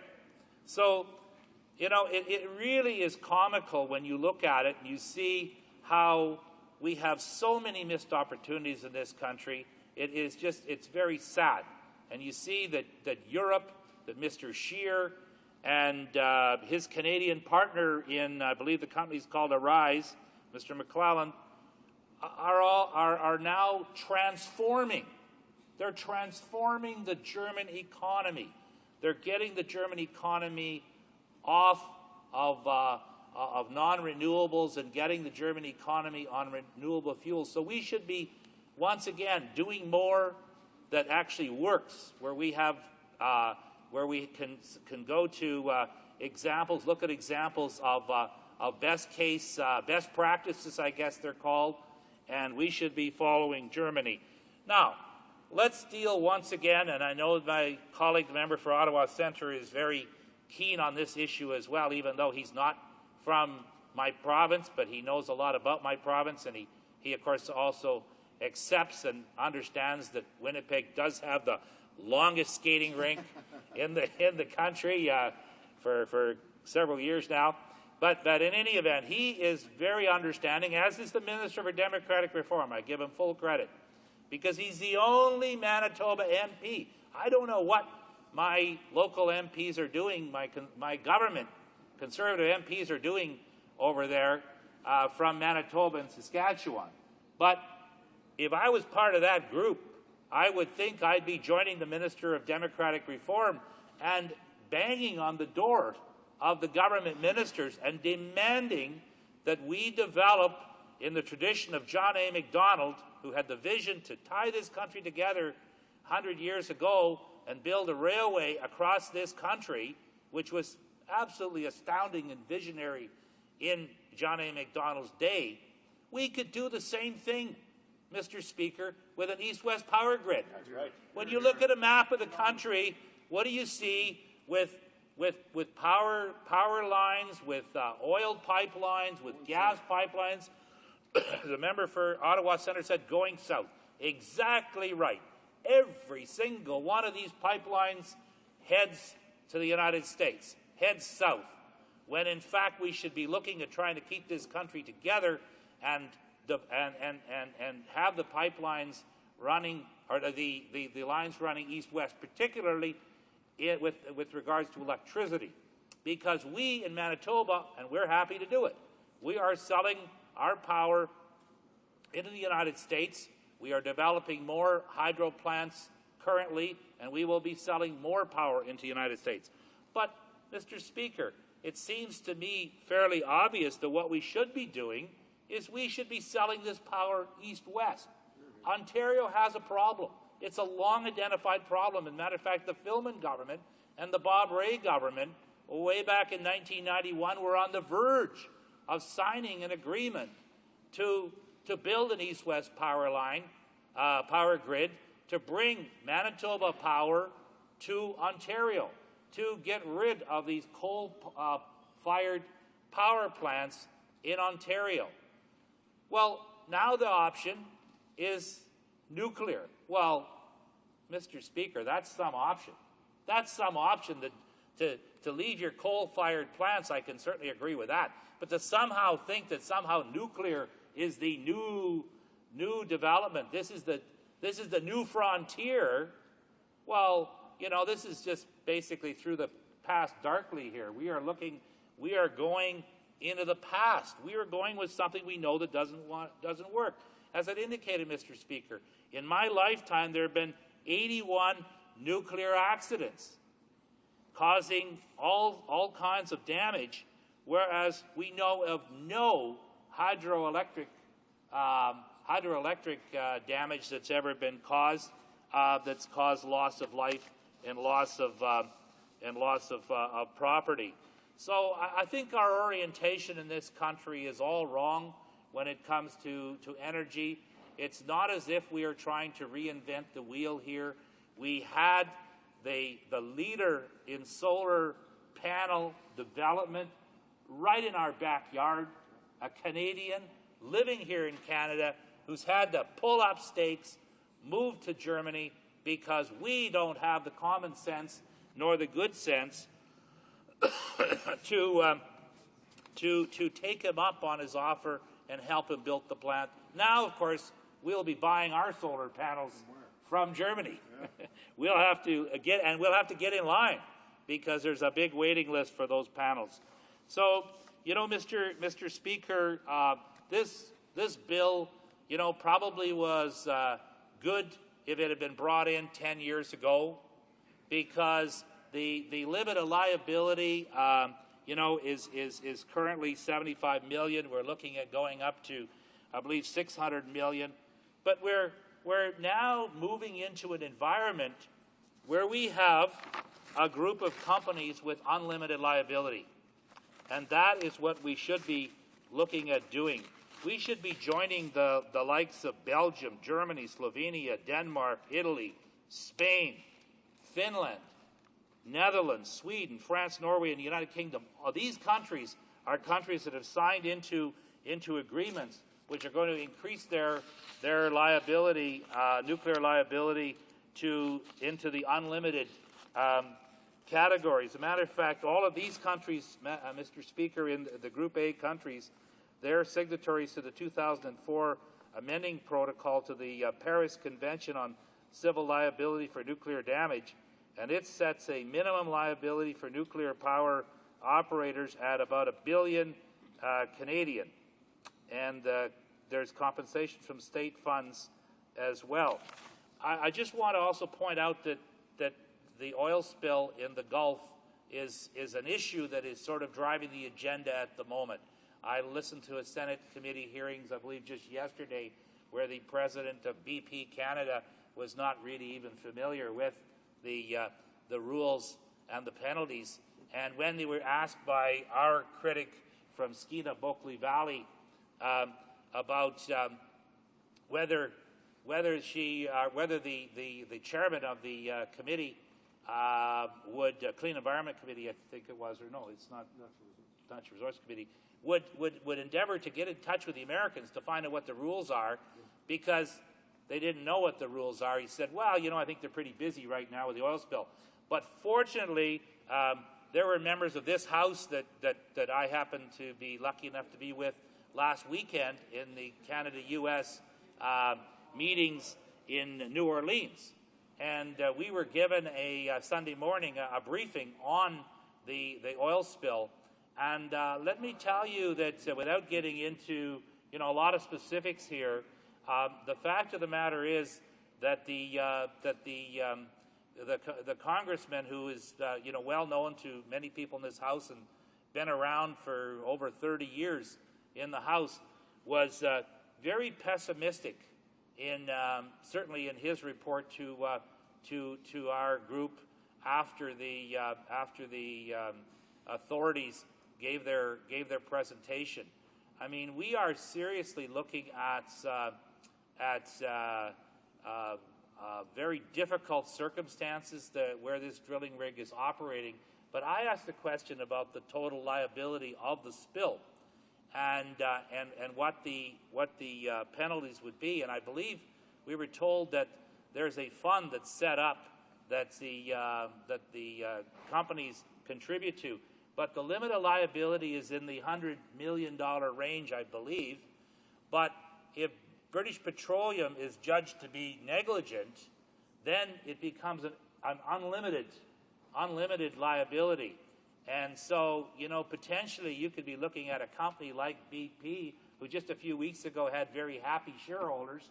I mean, they must be very happy, because one of the oil companies made, I think, about $15 billion last couple of years in profit, and they have a rosy future because government is reducing the corporate taxes.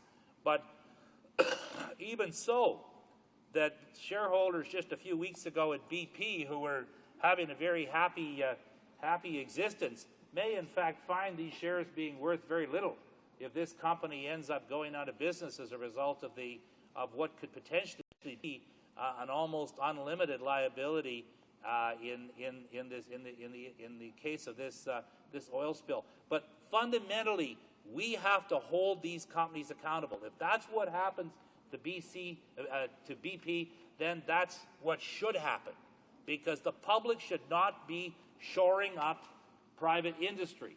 If private industry wants to insist upon drilling at ridiculously deep levels without having proper relief wells in effect, and without having all of the backups that they should have, if they insist upon drilling under those circumstances, then they have to assume full liability. Our approach here is, well, we have to nurture the industry. We have to give them all kinds of incentives. We have to limit their liability. Well, let me tell you that you do that, but then the taxpayers are the ones that are going to end up with all the residual costs at the end of the process when there's an accident, and meanwhile the shareholders are going to be laughing all the way to the bank. So thank you very much for your time, Mr. Speaker, and I look forward to any questions that people might have. Questions et commentaires? Questions and comments? The Honourable Member for? Alfred Pelin. Alfred Pelin. Thank you very much, Mr. Speaker. I want to congratulate the member for Elmwood-Transcona for his speech. He is a gentleman who gets very involved in a number of bills, but there was something he said that I missed. I missed part of his presentation. And since we're talking about Bill C-15, which deals with civil liability and compensation for damage, I'm wondering if he addressed the issue, and if he did, I'd like him to elaborate on it, the implication of Bill C-9, which is a Budget Implementation Act, because it's a catch-all omnibus bill. It also deals with the AECL, which by pure coincidence is in that bill.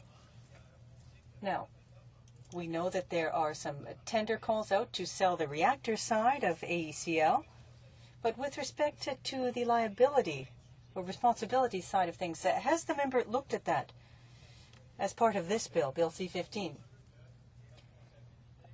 Are efforts being made to ensure that responsibility for the reactors will be transferred to a potential buyer, or what does he think about that issue? Thank you very much, Mr. Speaker. Member for Elmwood-Transcona. Well, thank you, Mr. Speaker, and I want to thank the member for his question. I don't really think we've changed our view in that over the last year, because we really feel at the end of the day that the government will be planning to perhaps divest itself of the assets, that asset and many other assets, and that if the purchasing company happens to be an American company, for example, or a company from anywhere else, that they would be very pleased to find themselves in a situation where they would have extreme limited liability, which would certainly save them on their insurance costs.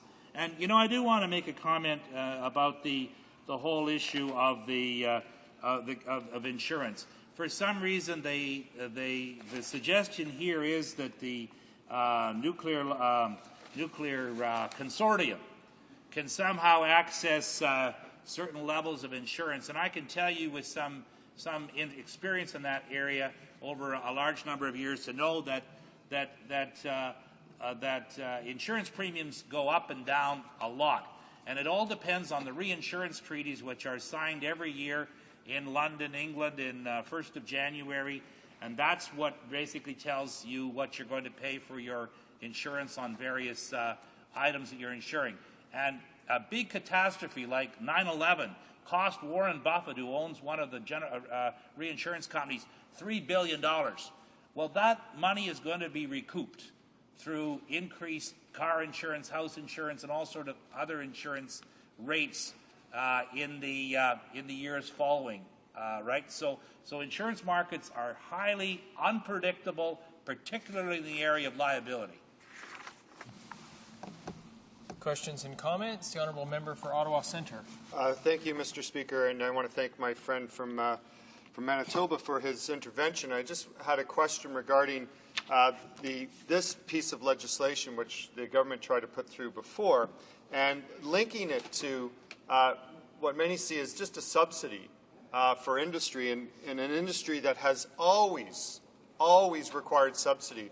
In fact, Mr. Speaker, I remember being in Washington and being briefed on the whole issue of nuclear disarmament, and there was someone who was seeing himself as a conservative and said unequivocally, there has not been one example where nuclear power has not had massive subsidies. In fact, it was the most subsidized industry.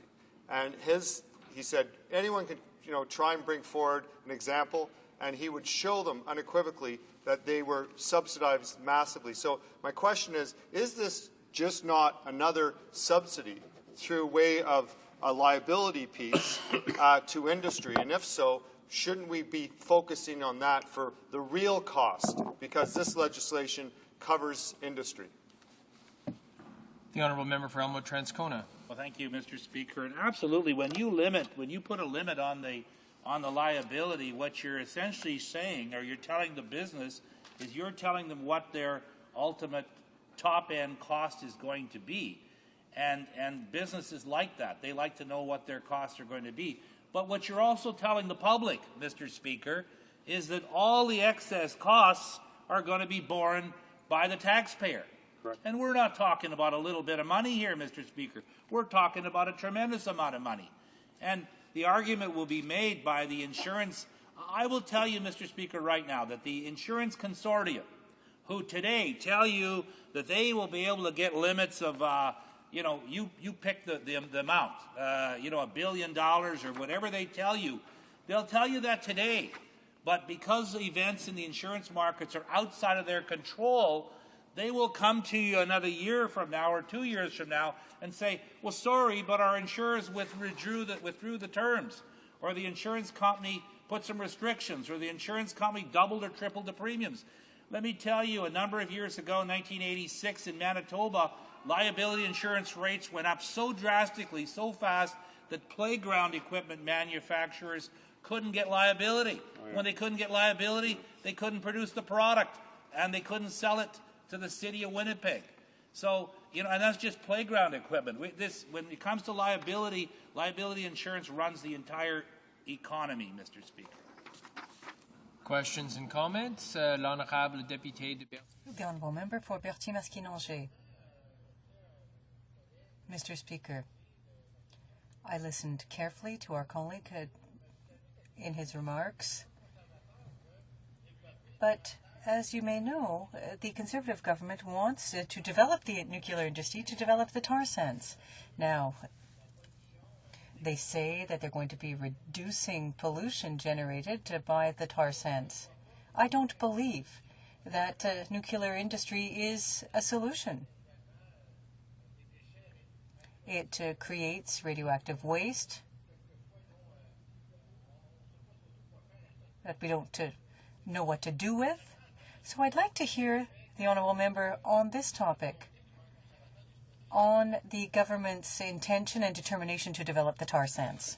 For Elmwood Transcona. Well, thank you, Mr. Speaker. I'd like to answer the question by expanding on reasons why we should not be going the nuclear route. We have to look at the total cost of the nuclear option. And one of the costs of nuclear option is the storage of waste. And there was talk of storing nuclear waste in Pinawa, Manitoba. And even though it's not it's fairly sparsely populated area, people were outraged. They were organized. They were going to stop this. Now, where are you going to put the waste? Because no matter where you try to put it in this country, you're going to have people protesting and people trying to stop it. So that is a huge cost here. You have to store this waste for, a long, long time. We can't do what the Russians were doing a number of years ago and simply dumping the waste into the oceans and we can't do something like that. So why would you want to embark on an avenue, on a direction where the costs are huge, where you can't get public buy-in on the area of waste? You can't get, where are you going to get buy-in today in 2010 to situate a nuclear plant? No matter where you try to do it in this country, you're going to have people trying to stop it. So now you're looking at a decade maybe before you can get these plants on stream. Well, Mr. Speaker, if you were to use that, if you were to spend that time on wind, on solar, developing the East-West power grid, you could have much safer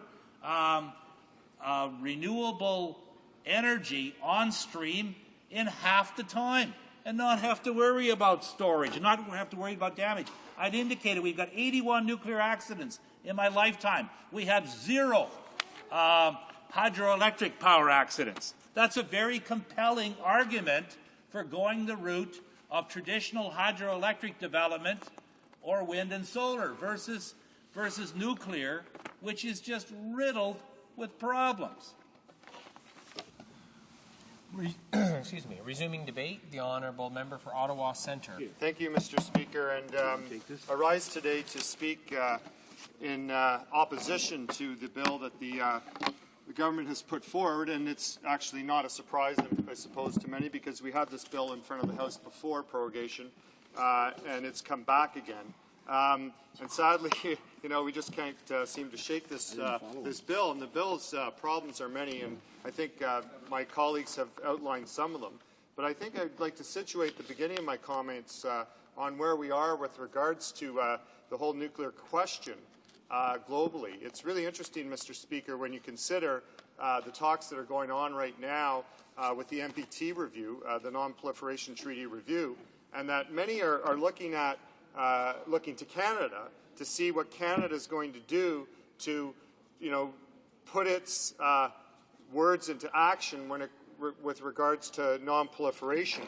And there is a consensus, Mr. Speaker, that if we're going to deal with what is a very dangerous situation with nuclear proliferation, that we have to look at all sources, we have to look at transfer of technologies, we have to look at transfer of materials, and we have to make sure that these materials are locked down, they're secure, so that they don't get into the hands of those who would proliferate nuclear weapons. And I say that, Mr. Speaker, because you know the history of Canada's involvement in selling nuclear materials and technologies abroad. And it's one that continues to be a concern for many. I'm speaking of course, the sale of technologies in the past to India, which many have shown have been were used to help proliferate nuclear weapons. And I say that, Mr. Speaker, because you have to look at what are the real costs of nuclear power. They aren't just the costs involved in terms of the materials that you use to use nuclear technology, but they're also the real costs embedded in this kind of technology. Has been mentioned by many speakers, the notion that you can just look at nuclear power in isolation is, of course, naive at best, but truly just ignorant. Because when you look at what happens to waste materials, you have to find somewhere for them to be situated forever. And we still haven't figured that out. When you look at the technologies that we have, there are still risks with them. Some would say that there has been improvements in terms of safety and oversight, but nothing is 100%. And I would just note that those who were looking to do offshore drilling were just recently saying that the chances of having the kind of situation we see now in the Gulf was near to impossible. Well, the same kinds of arguments have been made when it comes to nuclear power. And I don't have to tell you, Mr. Speaker, the number of times that notion that nuclear power is 100% safe has been proven flatly wrong, and that the costs for cleanup, the healthcare costs, are massive. Just right here in Ottawa, Mr. Speaker, a wonderful initiative by the Children's Hospital of Eastern Ontario, working with victims, children who suffered from the nuclear meltdown in Chernobyl. And what happened was the immediate effects of Chernobyl were known, but they languished. And what happened in the case of CHEO is that they partnered with people who were not able to get the health care they needed. As you know, what happened to the former Soviet Union is it basically fragmented into different countries. They were not able to have the capacity to deal with the kinds of latent illnesses that happened because of Chernobyl. And it was, I think, a proud moment for certainly me as someone from this community, but as a Canadian, to see us helping out those who were affected. And I say that, Mr. Speaker, because some people believe, and we hear it time and time again from industry, that that was the past and everything's fine now. You don't have to go very far or look too far back in history to see that this still exists in terms of concerns. Go to the Ottawa River, Mr. Speaker, and you'll see that when there are concerns with Chalk River and there are worries about leaks, the way they deal with that, Mr. Speaker, is rather interesting. They flush the system, and guess what happens to the water? Unlike Pickering, where they contain the heavy water, what happens here, and the water that is just outside the doors of Parliament, is that it's flushed, and that water goes into the system. It's not isolated. It's not put aside. That's right here in the nation's capital, just upstream, of course. I say that because we still haven't figured out, and you think of Chalk River and the reactor there, that's been around long before I was born, and it's something that we still haven't figured out how to deal with. And many are rightly concerned about the nuclear materials, effects of nuclear power that are going into the river just here. Where is the consensus? Well, I think the consensus is around we haven't been able to figure out a safe way of using nuclear power. We have people who will say we mitigate. We have people who say we've changed the manners in which we deal with the waste materials. In fact, technology improvements around the operations in general. But no one can say that they're 100% secure. And I guess when you put it together, if you're looking at non-proliferation of nuclear weapons, you're looking at lockdown and security of nuclear materials, every piece of that puzzle, the rubric that is nuclear power and nuclear weapons, has to do with safety and 100% assurity with the ability of all regulators, all countries, to track and ensure that there isn't going to be leaks and that there isn't going to be inappropriate transfers of technologies and materials. And we haven't reached that point, Mr. Speaker. So when you look at this bill and you say that, you know, the idea, and I've heard it from the government many times, that it's the polluter pay principle, and we have a bill that says we're going to put a liability cap of $650 million, you look, where's the evidence for that? Why is it that threshold? Look at all of our partners in this business. They're pretty clear, Mr. Speaker, that this doesn't match that risk assessment that I was mentioning before. In other words, when you look at the amount of money that is being suggested in this bill versus what the real costs would be in case of accidents that are potentially to happen, this doesn't work.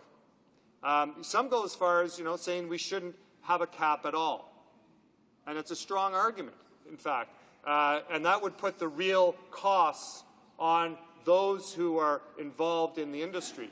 And I think it's a fair comment. But at least fall in line with the group of countries that have been mentioned before. The international standards, the list I'll read again, and it's been read before, that we should at least align ourselves with. Belgium, Germany, Slovenia, Denmark, Italy, Spain, Finland, Netherlands, Sweden, France, Norway, and the United Kingdom. The approach of these countries, who, many would say we share company with in the OECD, the OECD countries that I just mentioned all get it. They understand that coefficient between liability, the risk, and what is an appropriate cost. And they would find this, and do find it, when you talk to them, laughable that Canada would actually be as naive to think that $650 million is going to do it. If you look at whom we associate ourselves with, you get into countries that are ones that I normally wouldn't situate Canada with. Moldova, Cameroon, former Yugoslavian countries, Uruguay. It's nothing against them. They have a capacity challenge. But that's who we're associating ourselves with, Mr. Speaker. And I would say to the government, is that really the best we can do? Why is it that there is this limitation? That's, I guess, what Canadians need to know. We need to know that we are actually doing the best we can when it comes to nuclear power. And I guess when you look at the cost, the real cost, Mr. Speaker, it's not just a liability question, but it's also the materials, the development, the front-end load costs of nuclear power. And we've seen the disaster here in Ontario in the 70s and 80s and the costs that, still to this day, are runaway costs. I mean, it makes the Olympic Stadium look like a tea party, and an affordable one at that, when you look at the real costs that we continue to pay in this province for a technology that really has nothing but question marks about it. This is, by way of legislation, giving the signals to industry and to those who engage in nuclear power that, you know what, don't worry about the liability piece because we'll take care of it. And when you look at the costs embedded, what is going to be on the tab for taxpayers, it makes little sense. Take a look at what the international comparisons of liability regimes says, Mr. Speaker. If you look at the Paris Convention, and I know my colleagues have talked about this, the Paris Conventions on nuclear compensation were amended just a couple of years ago because essentially the protocols were out of date. It's a common thing to do when you're looking at international conventions. The amendments allow for an extension of indemnity limit from 10 to 30 years. You know, many would say that we should be going beyond that, and I'd be one of those. They also eliminate the previous maximum limit of 75 million euro, which was in the old conventions, instead impose a minimum liability of at least 700 million euro. Guess what that amounts to, Mr. Speaker? 1 billion Canadian. So there we have, the Paris Convention, one that is recognized as the standard for liability regimes, and it's putting a price point much higher than what the government's offering here. Further to the convention, it says that the amendments raise the total financial security provided to 1,500 million euro for operator liability. The breakdown is 700 million for operator liability and 500 billion of public funds.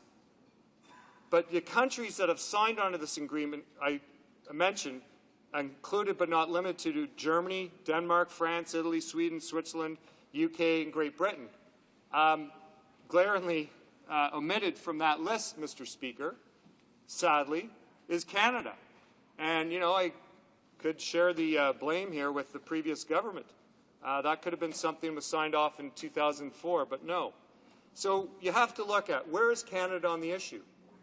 We are involved and implicated not only in the industry, but also in how we are seen in terms of the issue specifically of liability. And I guess that matters, Mr. Speaker, because if we're looking to be seen as a player on the international stage when it comes to energy security, you have to look at what the supports are, what the conditions are for the energy that you're using. We've known that there have been plans to use this technology in the development of the tar sands.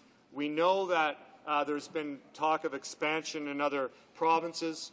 And the opportunity cost is vast, Mr. Speaker. And the opportunity cost is when you decide to go, literally go nuclear, you're having to consider the cost to the taxpayer if it goes wrong.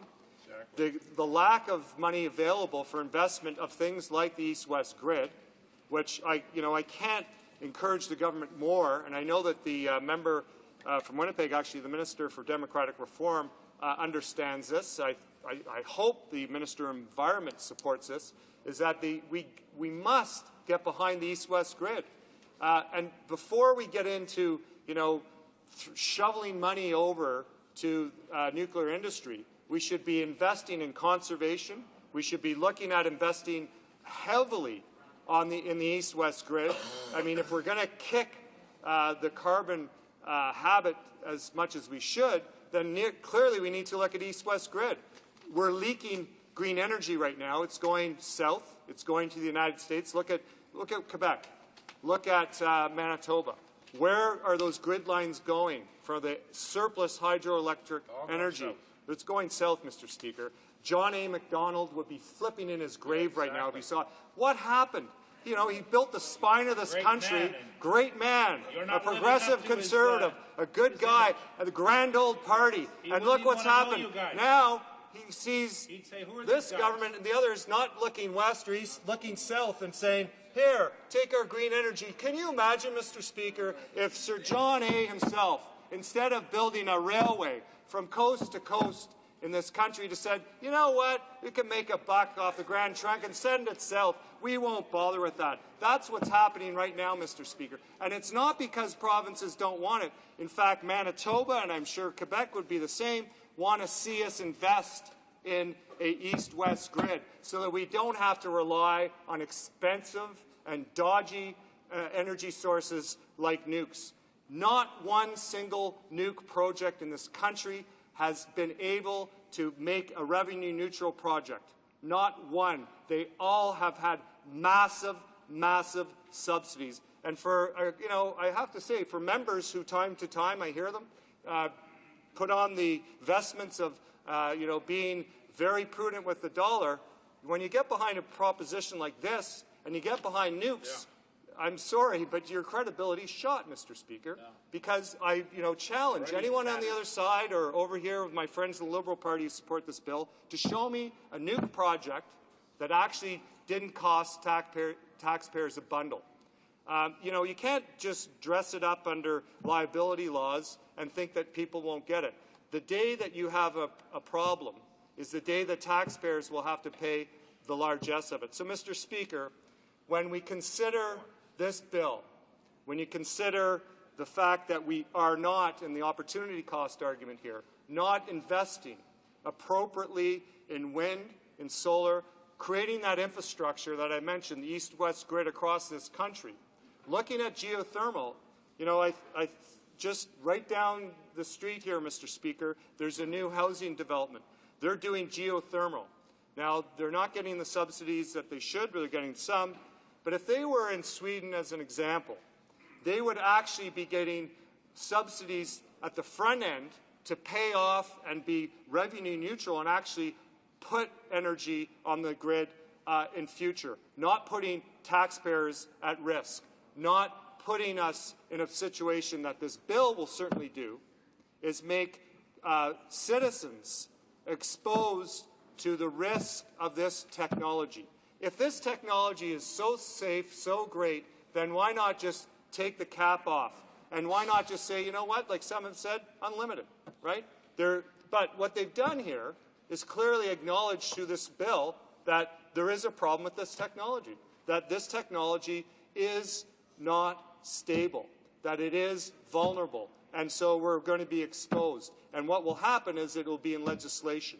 And that cap of $650 million, that pittance that puts us outside of the Club A of all those countries who see the equation between risk and benefit and exposure, it will put Canada outside that risk. So I would just urge members to take another look at this. I think the government has drunk the heavy water on this, and they're not going to.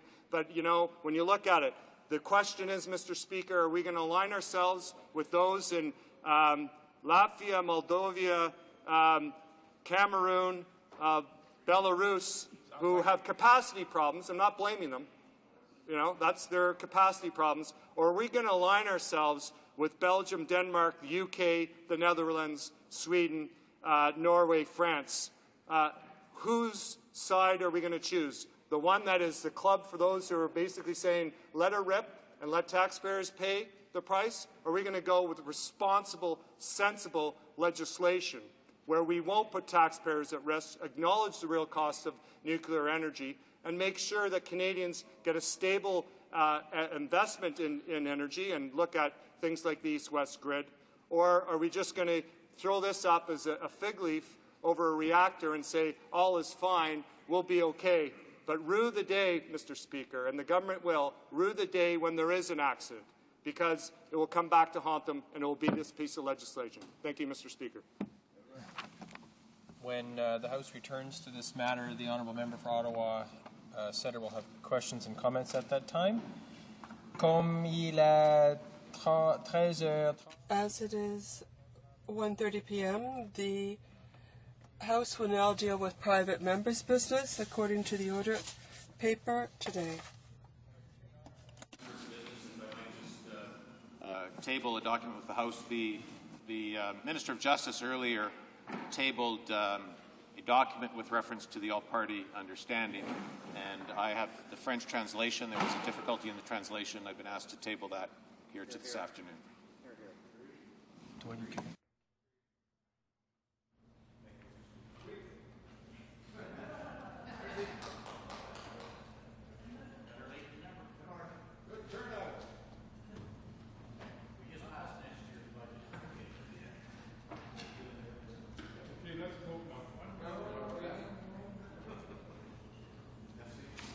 Orders of the day.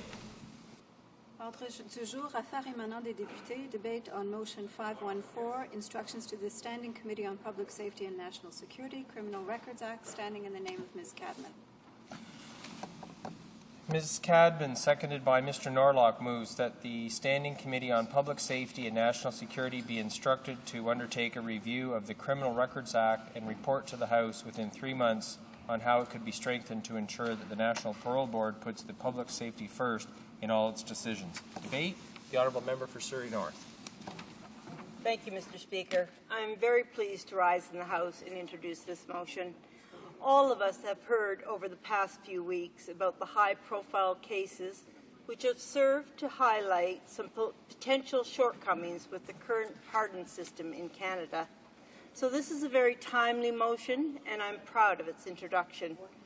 Earlier this week, our government tabled legislation to amend the Criminal Records Act and eliminate pardons for serious crimes. Our government believes that the system should not put the rights of criminals ahead of the rights of victims and law-abiding citizens. The current pardon system implies that whatever the offender did is somehow okay or is forgiven, or that the harm done has somehow disappeared. I disagree. Under the current system, pardons are granted almost automatically, but the new system would change that. Let me tell you about the 6 points. First, the legislation would eliminate pardons and replace it with a more restrictive and narrowly worded, such as record suspension. As an editorial from one of our Saskatchewan newspapers recently noted with regard to the Graham James pardon, and I quote, "There is something that seems inherently wrong about using the word pardon in reference to a man who violated the most sacred trust in sports, the trust between a coach and his players, and has yet to apologize for it or show any remorse for it." Second, those convicted of sexual offenses against minors will be permanently ineligible for a record suspension. Third, those convicted of more than 3 indictable offenses will also be permanently ineligible for a record suspension. Fourth, in all other cases, the legislation will increase the period of ineligibility for a record suspension, that's the waiting time to apply, to 5 years for summary conviction offenses and to 10 years for indictable offenses. Fifth, the onus will be on the applicant to show that a record suspension would help sustain his or her rehabilitation as a law-abiding member of society. Finally, the proposed legislation sets out conditions that must be met to ensure a record suspension would not bring the administration of justice into disrepute. To make this determination, the parole board would examine factors such as the nature, gravity, and the duration of the offense, as well as circumstances and the applicant's criminal history. Under the present system, the only distinction that can be made between each applicant is whether he or she was convicted of a summary or an indictable offense. For summary convictions, the same rules apply to everyone. Offenders need to wait 3 years after completing their sentence and remain conviction-free in order to receive a pardon. The same is true for indictable offenses. In those cases, each and every offender needs to wait 5 years and then demonstrate to the board that they are of good conduct before they become eligible to receive a pardon. Essentially, under the current system, pardons are granted almost automatically. This is definitely wrong. The rights of criminals should never, and I repeat, should never come before compassion for victims. As Sheldon Kennedy said, and I quote, "It was a lot of hard work to be able to move out of being a victim, to be able to move into a role of finding a solution. And I think there is no accountability at all on anybody, and having them show that they've changed is just about waiting out your time. And he goes on to say, I think we underestimate as a country, we underestimate the damage that abuse has on youth. I think it's really just about holding people accountable for what they've done, unquote. Mr. Speaker, our government has always put the safety of law-abiding Canadians first, and we've always believed that every victim matters. And that is why we're undertaking reforms to the justice system and why we're determined to push ahead with further changes. Over the last 4 years, Canadians have been telling us we're on the right track. They have said that our tough-on-crime policies and our initiatives to help victims are what they want to see from the government. I therefore look forward to working with all honourable members of this House to ensure that measures to improve the pardon system in this country are passed as quickly as possible. Thank you, Mr. Speaker.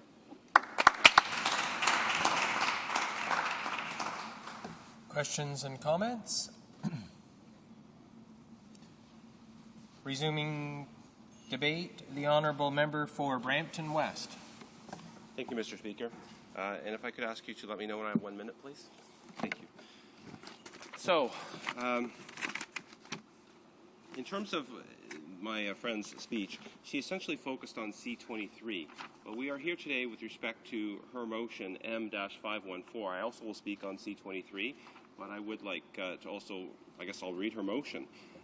And it's that the Standing Committee on Public Safety and National Security be instructed to undertake a review of the Criminal Records Act and report to the House within 3 months on how it could be strengthened to ensure that the National Parole Board puts the public safeties first in all of its decisions. Now, the one thing I don't think my friend mentioned, but I actually did, through you, Mr. Speaker, beforehand, I spoke with her.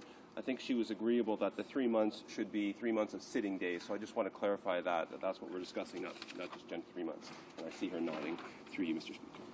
So in terms of the motion, I support it. As simple as that. Now, I am on the Public Safety and National Security Committee, and the reason I wanted to clarify that it should be 3 months of sitting days is because there's just no way we could do it otherwise. Right now we're involved with the discussion of Bill 391, the gun registry, and we have far too many witnesses that we're going through, various victim rights groups and police officers and mental health, et cetera, persons, all who want to come and testify to try to keep the gun registry. So there's just no way we could do that in the short period of time that we have. Now, in terms of the motion, it's a good motion, but it needs to be compared and contrasted to the reaction of the Prime Minister and the Minister of Public Safety once the Graham Jones story came out. Because when the story came out, in essence, there was an immediate reactive decision to overhaul the Criminal Records Act because of the story. And my problem with the immediate reaction that they had was that there was no thorough and thoughtful suggestion or review of the pardon system whatsoever. It was just an immediate reaction to this news story. And I actually compliment my friend on putting something forward that is more thoughtful and thorough in terms of what she would like to see accomplished. So I compliment her for, in essence, standing up to what has occurred in her own party, because by her motion, she's actually recognizing that we need full and proper discussion, not simply an immediate statute because of a news story.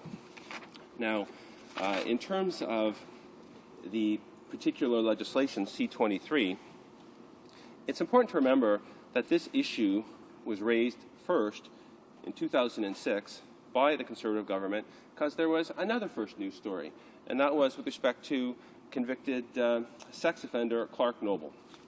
And at that time, the Public Safety Minister actually indicated that the government would review the need for possible changes to the pardon system because of the 2006 news story. My question then is obviously, why were the changes that they are currently proposing not made or introduced back in 2006 in response to the first news story.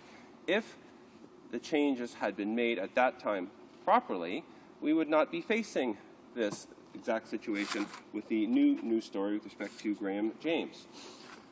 So there must be recognition when my friend speaks of the law and order agenda and how you're trying to solve a problem. Mr. Speaker, to be honest about this, there must be recognition that this problem was already recognized in 2006 and ignored by the Conservative government. So I applaud my friend for trying to fix the problem now that was ignored back in 2006.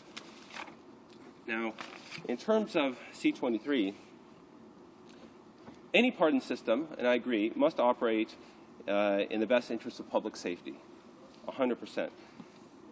But that also means we have to figure out what that is, and that means having a proper study. So I personally welcome the opportunity of the Public Safety Committee to do that. Now, my friend, through you, Mr. Speaker, went through what C-23 seeks to accomplish in terms of changes. I'm not going to repeat it, but I will reiterate, based on all of these suggested changes, if they were so urgent and so important, why did we not hear about any of these in 2006 when this first review took place after the other news story? It was ignored. Who's at fault for this? Well, it's a good question. There's an article from Dan Gardner of the Ottawa Citizen, and I'm going to point some things out in terms of this. In essence, in 2006, what happened is that the Minister of Public Safety at the time studied the process, the policy, and the facts, and concluded changes were warranted. For example, 2 parole board members, not 1, would be involved in applications, and rather than relying on local police to bring forward information related to the applicant's conduct, the parole board would be required to go and get information local police may have. But on the fundamental question, and the key here for the Graham James news story that's now come out, the question, should sex offenders continue to be eligible for pardons? This was considered in 2006 by the then Minister of Public Safety, and the decision was made in the affirmative. Why? Now, what the current proposal in C-23 suggests is that sex offenders who have harmed children would not be eligible. Okay? I'm in favor of that. I have no problems with that. I actually have many times spoken out against the Conservatives' law and order agenda, saying that it wasn't tough enough. A lot of it is window dressing, in my respectful view, Mr. Speaker. And when you say here that the bill would exclude sex offenders who harm children, the obvious question is, why only children? Why? What about all the other victims who have been hurt by sex offenders? Why is the government, again, ignoring all of those other victims? So when they talk about, Mr. Speaker, when the Conservatives talk about a law and order agenda, Mr. Speaker, when they talk about protecting victims, how? How are they doing it? They didn't fix it in 2006 when they did study it and did make some changes, and now all they're proposing is if a sex offender has harmed a child. What about all those other victims? Now, in order to come to a logical, reasoned analysis of what the best overall system is, because I don't want to prejudge it, there should be a proper study. That means experts, various persons who are interested in coming forward, victims groups, coming and appearing before the committee. I welcome that. I think the motion is good for that very reason, so that we can actually have a thoughtful analysis, so that the Conservatives don't make another mistake like they made in 2006 when they made some changes but ignored some of the things that really mattered. Now, in terms of the 2006 story, I'm just going to note, this was already set out. There's an October 21, 2006 article from Timothy Appleby and Peter Cheney called, I can't pronounce his first name but the Minister of Public Safety at the time calls for review after sex offender obtains pardon. And it goes through this. So they already did this the first time in 2006, but they didn't get it right. Now, what happened because they didn't get it right in 2006? I'll tell you exactly what happened, and Canadians need to know, because Mr. Speaker, this government talks about being tough on crime and in favor of victims. Well, this is what happened because they ignored this problem intentionally in 2006. An article with respect to criminal records in the Globe and Mail from Daniel LeBlanc. Nearly all the sex offenders who apply for pardons, this is what happened after 2006 because of the government ignoring this issue. Nearly all the sex offenders who apply for pardons in Canada successfully wipe out their criminal records from public view, despite the Conservative government's promise 4 years ago to make the system tougher. Over the last 2 years, 1,554 sex offenders applied for a pardon with the National Parole Board. Only 41 of them were rejected, leaving 1,513 without a trace of a criminal record unless they apply to work with children or vulnerable individuals. So, because this was ignored in 2006 by this government, thank you, Mr. Speaker, 1,513 convicted sex offenders since that time have received these pardons, and that was an intentional decision by the government. And once again, Mr. Speaker, I want to be fair. I want to quote somebody here with respect to victims. Victims essentially say this was a knee-jerk reaction in terms of C-23. What I would like to see, Mr. Speaker, is not a knee-jerk reaction, but rather a considered, thoughtful debate and with the providing of evidence before the Public Safety and National Security Committee. I intend to be strong on this, but I also want to be reasoned, thoughtful, with proper submissions. So I thank my friend across the way through you, Mr. Speaker, for having the courage to recognize that a problem existed since 2006 when it wasn't fixed and trying to fix it now. Thank you. Reprise du débat, l'honorable. Resuming debate, the honourable member for Alfred Pelon. Thank you, Mr. Speaker. First of all, I'd like to read this motion. That the Standing Committee on Public Safety and National Security be instructed to undertake a review of the Criminal Records Act and report to the House within 3 months on how it could be strengthened to ensure that the National Parole Board puts the public safety first in all its decisions. Now, there's the motion of the Honourable Member for Surrey North. The whole idea of paroles and pardons has been criticized recently, and we've looked at this issue, and we believe that the Public Safety Committee is the forum to deal with this issue. For the Bloc Québécois, it is obvious that public safety must be the first consideration to be considered, the first consideration in this issue.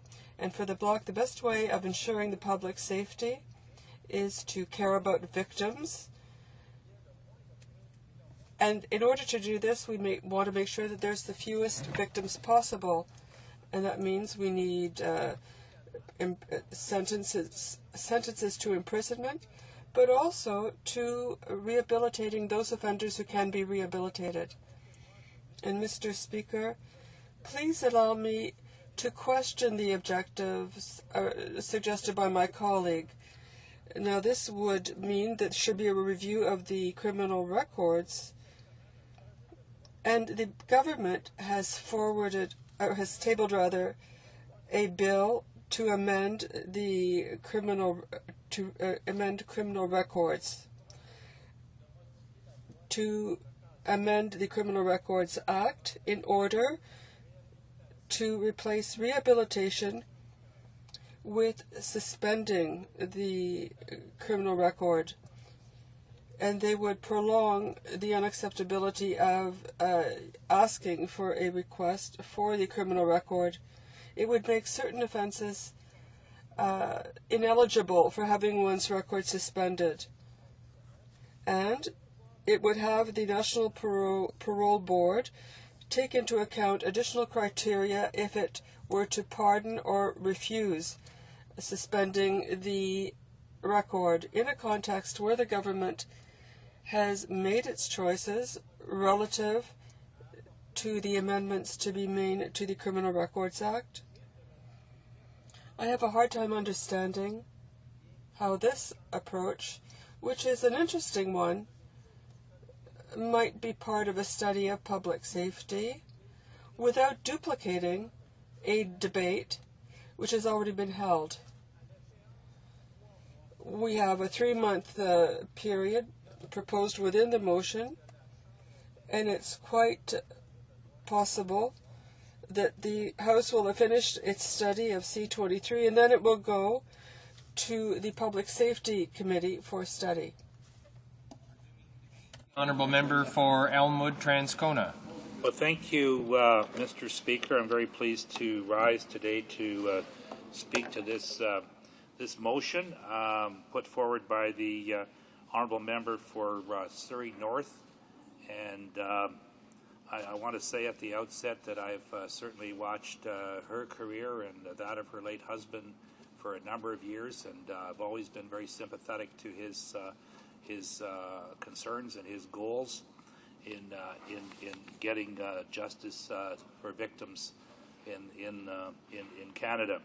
And in terms of the resolution, or the motion that the member has brought forward, she states that the Standing Committee on Public Safety and National Security be instructed to undertake a review of the Criminal Records Act and report to the House within 3 months on how it could be strengthened to ensure that the National Parole Board puts public safety first in all its decisions. And I think, quite honestly, that is the way we should be proceeding. We support her motion, and we're just a bit surprised that the government has jumped the gun to actually come forward with a bill C-23 on this issue, and not let the process properly take its course and debate what is actually a very, very good motion on her part. And I would think that I would think that her motion may, in fact, get unanimous support in this House. Well, Mr. Speaker, if that were to happen, then what are we supposed to do with the bill? We've got a bill. We've got a bill on the agenda here, and now we're passing a motion saying what we should have done in the first place. So clearly, the government really don't know what they're doing with their legislative agenda here as they jump forward with a bill and essentially undercut their own member, who has spent. And I know she didn't just draft this motion up in one day and throw it in. She's spent a lot of effort on this motion, or on, as we all do as private members, when we go to private members through the process for a private member's bill or a private member's motion, we spend a considerable amount of time talking to our legal sources and other members in the House to come up with the exact wording of the motion or the wording of the bill. So to be undercut by your own government, I don't think is fair to her at all. The proper way to do it would be to debate her motion today, which was what we're doing, to pass her motion, to proceed with the study that she is asking for, and then out of that process, if the government wants to introduce a bill, then that's the proper way to show her the proper respect and show proper respect to this House as well. Now, the previous member who spoke, the member from the Liberal Party, has pointed out, and I'm aware of it as well, that a review of the pardon system was asked for, I believe, in 2006 by this very government, as a result of something happening at the time that they responded to. It was the Clark Noble case in 2006, and the minister at the time, who is still a minister in the government, immediately said, well, we're going to review the pardon system. That was 4 years ago. So 4 years go by, nothing happens, and all of a sudden, as a result of a news story, there comes a bill. They're now jumping to the bill stage. So the government, once again, consistent with its approach on all these crime bills, doesn't have a concerted plan. It jumps around from day to day in a totally confused manner, doesn't follow best practices, and therefore I think that its whole tough on crime agenda is really somewhat discredited by the public at this stage. So certainly the public want to see something happen. The proper way to do it is the way this member is proceeding. That's the proper way to deal with the issue. Now, in terms of background, Mr. Speaker, the Criminal Records Act sets out the conditions which must be met in order for an individual to qualify for a pardon. An individual convicted of a summary offence must wait 3 years after the full completion of their sentence, including parole and other supervised or conditional releases, before applying for a pardon. An individual convicted of an indictable offence must wait 5 years after the full completion of their sentence, including parole and other supervised or conditional releases, before applying for a pardon. Upon application for a pardon, the National Parole Board must be satisfied that the individual has, under the period of those 3 or 5 years, been of good conduct and not convicted of any further offence. Very high percentage of pardon applications received by the board are in fact granted, and if the individual meets the criteria of good conduct and has not reoffended, the board has a limited degree of discretion in evaluating the application. Once a pardon is in fact granted, the individual criminal record is sealed. It's not subject to a criminal record search and is not required to be disclosed on applications for employment.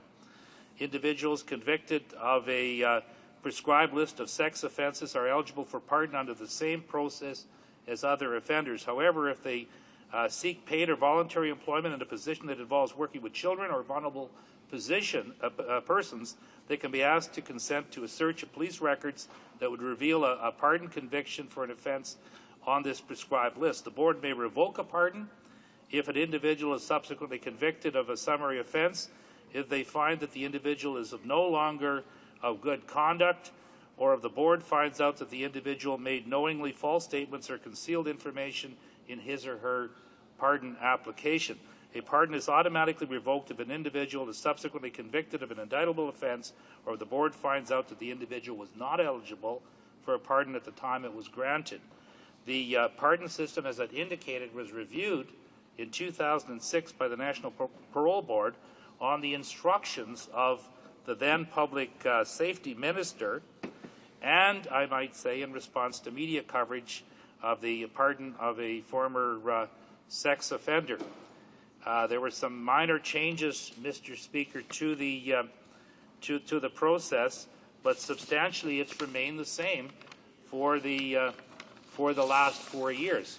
Now, Mr. Speaker, as I'd indicated, will be supporting this motion, and we do want to see a review of the pardon system. And as the Liberal member who spoke on this matter pointed out, that by doing a review, we are going to have a more calm and sober environment in which to explore these issues.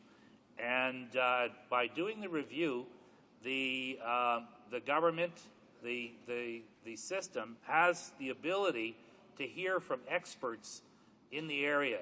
And that's one very important point to the legislative process, that we, unlike any other group in this society, are in a privileged position where when we are making laws that affect other people and have long-term downstream effects, we have the ability to get expert legal advice. We have the ability to listen to experts in the area, because we don't want to be making mistakes that are going to have potentially negative consequences and actually stop us from doing what we really want to do, what we really want to accomplish by the initiative.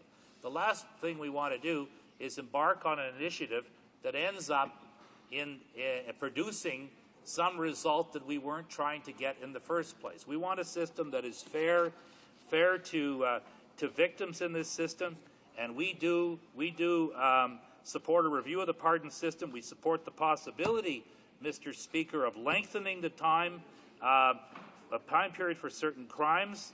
The goal, Mr. Speaker, should strike a balance between protecting the public, and that is what we're really interested in doing here, Mr. Speaker, is we want to protect the public and we want to look out for the rights of victims. Unlike what this government did, hired a victim's rights advocate and then fired the same person 3 years later because they didn't like what he had to say. Thank you very much, Mr. Speaker.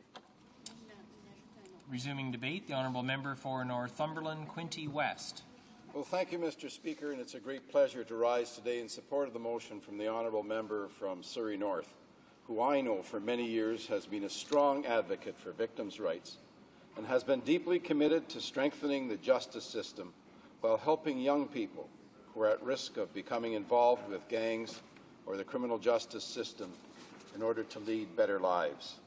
I'm confident that her motion will receive the support it so richly deserves. What it asks this House to do is to take a long, hard look at the Criminal Records Act with an eye to strengthening it in order to ensure that the National Parole Board puts the public's safety first in all of its decisions.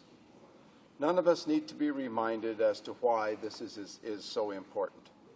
Putting public safety first, of course, is something that our government has committed to do ever since we were first elected in 2006.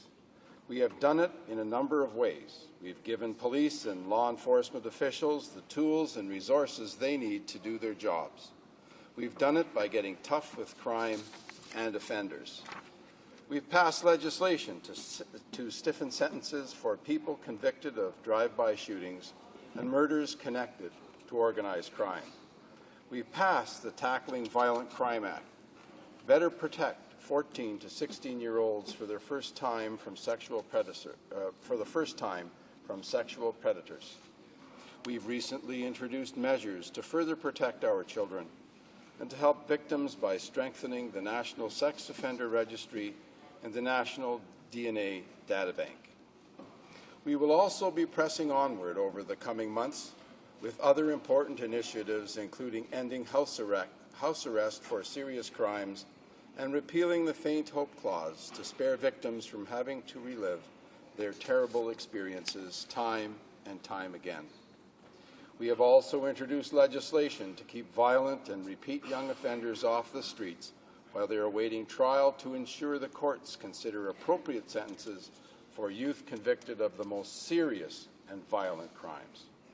All of these measures are designed to do one thing: to ensure that Canadians are safe in their own homes and in their own communities.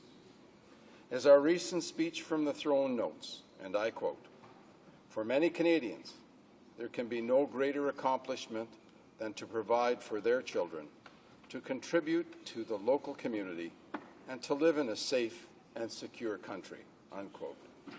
Our government shares and supports these aspirations, which is one reason why this motion is before us today. Mr. Speaker, the way the pardon system currently works means that the majority of applicants are granted one after a certain period of time, provided that they're not convicted of another crime, and in the case of an indictable offences can demonstrate to the National Parole Board that they are of good conduct. The idea behind the waiting period and the need for an offender to remain conviction-free or show they are of good conduct is sound enough. We want to make sure that each offender who applies for a pardon has committed to living in a society as a law-abiding citizen. This is one safeguard in the present system which plays a role in protecting public safety. The question we have to ask ourselves today is it enough? Honourable members will know that another key safeguard within the present system originated with the Honourable Member from Chilliwack, Fraser Canyon, when he was then a member of the Reform Party. Back in 1997, he introduced a private member's bill stipulating that the records of sexual offenders should be flagged in the justice system so that an organization working with children, seniors, or other vulnerable members of our society would be able to tell that an individual would have applied for a job and that with them had a sex offender background. It took a lot to get this measure passed, including the cooperation of the government of the day, which saw the value in my colleague's bill and introduced its own legislation to implement this important safeguard. The measure came into force in August of 2000, thanks in large part to the commitment of the honourable member from Chilliwack, Fraser County to enhance public safety. In 2006, our government implemented a review of the pardon system and put in place further safeguards with regard to sex offenders based on what was known at the time. In particular, the National Parole Board enacted new measures calling on 2 board members instead of 1 to approve or reject applications from sex offenders. In addition, members were put in place to ensure that the board undertook more rigorous consultations with police in the cases of sex offenders in order to determine if there is any recent or relevant information available on the offender. Our government has therefore always been committed to putting public safety considerations at the centre of the pardon system in this country. But we can and will do more based on what we know today. This is not simply a case of responding to sensational headlines. It's a case of looking at the present system and asking ourselves whether it responds to the needs of Canadians, given that a serial sex offender can apparently receive a pardon under the same legislative rules and as readily as someone who has committed a less serious offence.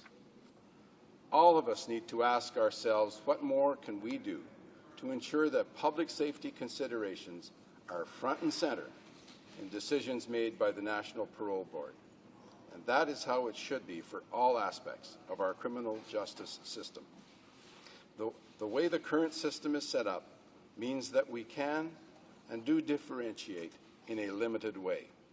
Offenders convicted of a life or intermediate sentence, for example, cannot apply for a pardon, while other offenders are serving shorter sentences can. What we perhaps also need to look at is to whether, in the interests of public safety, we should also differentiate between offenders who commit certain crimes over an extended period of time and those who may have committed an offence only once. This is one thing we need to look at. We need to ask whether the National Parole Board needs more discretion to look at the pattern of conduct or to look at the offences themselves if there were more than one, as well as the potential and impact on victims. We need to ask whether these and other safeguards are sufficient. All these are important issues to address over the coming weeks. I therefore look forward to working with all honourable members to strengthen the system of pardons in this country, and I urge all honourable members to support the motion before us today. Thank you, Mr. Speaker. Resuming debate, the honourable member for Prince Edward Hastings. Well, thank you, Mr. Speaker. It's certainly a very great pleasure to rise today in support of the motion from the honourable member from Surrey North, who I know for many, many years has been a strong advocate for victims' rights and has been deeply committed to strengthening the justice system while helping young people who are at risk of becoming involved with gangs or the criminal justice system to lead better lives. I'm confident that her motion will receive the support it so richly deserves. What it asked this House to do is to take a long and hard look at the Criminal Records Act with an eye to strengthening it in order to ensure that the National Parole Board puts the public safety first in all its decisions. None of us perhaps need to be reminded about why this is so important in today's world. Putting safety first, of course, is something that our government has committed to do ever since we were first elected in 2006. We have done it in a number of ways. We have given police and law enforcement officials the tools and the resources they need to do the job. We've done it by getting tough with crime and offenders. We've passed legislation to stiffen sentences for people convicted of drive-by shootings and murderers connected to organized crime. We've passed the Tackling Violent Crime Act, better protecting 14 to 16-year-olds for the first time from sexual predators.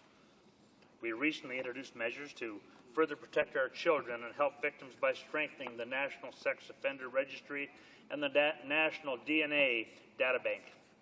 Now, we will also be pressing onward over the coming months with other important initiatives, including ending house arrest for serious crimes and repealing the faint hope clause to spare victims from having to relive their terrible experiences. We have also introduced legislation to keep violent and repeat young offenders off the streets while awaiting trial and ensure the courts consider appropriate sentences for youth convicted of the most serious and violent crimes. All these measures are designed to do one thing, and that's to ensure that Canadians are safe in their own homes and in their own communities. As our recent speech from the throne notes, I quote, "For many Canadians, there can be no greater accomplishment than to provide for their children, to contribute to the local community, and to live in a safe and a secure country." Well, our government shares and supports these aspirations, which is one reason why this motion is before us today, and as parliamentarians, it should be before all of our attention.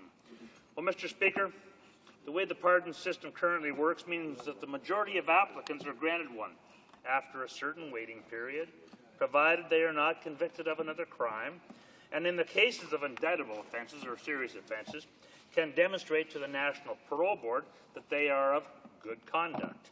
Well, the idea behind the waiting period and the need for an offender to remain conviction-free or show they are of good conduct is sound enough. But we want to make sure that each offender who applies for a pardon has committed to living in society as a law-abiding citizen. And that is one safeguard in the present system which plays a role in protecting public safety. The question that we have to ask ourselves, though, is it enough?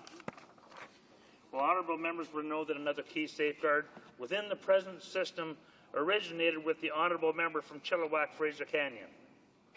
Back in 1997, he introduced a private member's bill stipulating that the record of sex offenders should be flagged in the justice system so that an organization working with children, seniors, or other vulnerable members of our society would be able to tell that an individual who might have applied for a job with them had a sex offender background.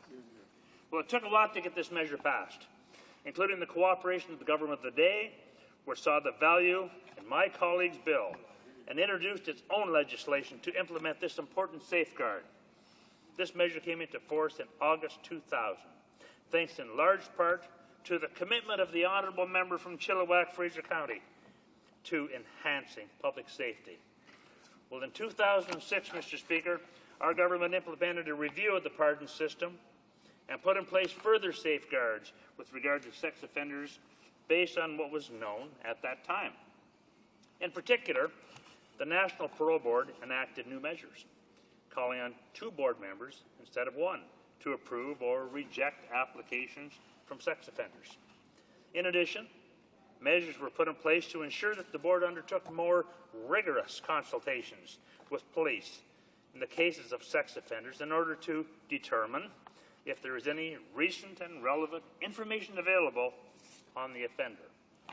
Well, our government has therefore always been committed to putting public safety considerations at the center of the pardon system in the country. But we can and we will do more based on what we know today. And, Mr. Speaker, this is not a case of simply responding to sensational headlines. It's a case of looking at the present system, evaluating it, and asking ourselves whether it responds to the needs of Canadians, given that a serial sex offender can apparently receive a pardon under the same legislative rules and as readily as anyone who's committed a less serious offence. Is that right, Mr. Speaker? Obviously, we believe not. And all of us need to ask ourselves, what more can we do to ensure that public safety considerations are front and center in decisions made by the National Parole Board, as they should be for all aspects of our criminal justice system. The way the current system is set up means that we can and we do differentiate in a limited way. Offenders convicted of a life or indeterminate sentence, for example, cannot apply for a pardon, while other offenders serving shorter sentences can. What we perhaps also need to look at, though, is whether, in the interest of public safety, we should also differentiate between offenders who commit certain crimes over an extended period of time and those who may have committed an offence only once. Quite a difference, Mr. Speaker. And that is one thing that we need to look at. We need to ask whether the National Parole Board needs more discretion to look at the pattern of conduct, or to look at the offences themselves if there were more than one, as well as, of course, the potential impact on victims. We need to ask whether these and many other safeguards are sufficient. Are these all important issues to address over the coming weeks? Mr. Speaker, I would certainly hope so. I, therefore, look forward to working with all honourable members, and especially the mover of this bill, to strengthen the system of pardons in this country, to urge all members to support the motion put before us today by the honourable member, who has demonstrated quite clearly this is a motion that is not only true to the heart, true to the soul, but really true to the essence of fairness and safety in this country. Thank you, Mr. Speaker. Resuming debate, the Honourable Parliamentary Secretary for Official Languages. Merci, Monsieur le Président. Thank you, Mr. Speaker. I am very pleased to rise today to speak in favor of the motion tabled by the Honourable Member for Surrey North. Like all Canadians, I am proud to live in the safest country in the world. I am also proud to be part of a government that has done a great deal to ensure that Canada remains the safest country in the world.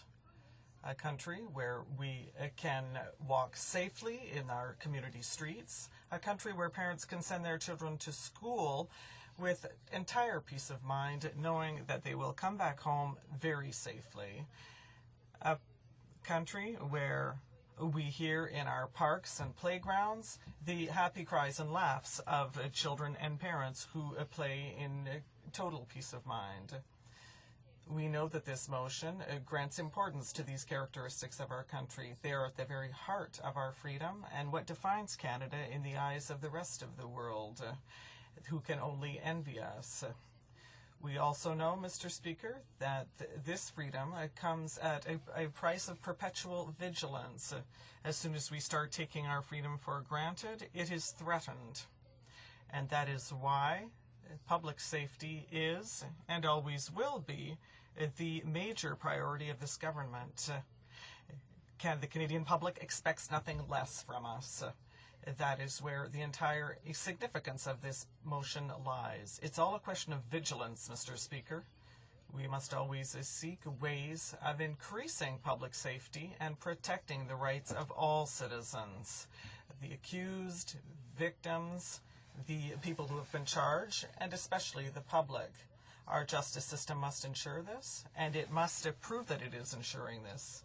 Citizens must have the assurance that our justice system is equipped to ensure their safety and that of their families, and that it is fair and perfectly balanced.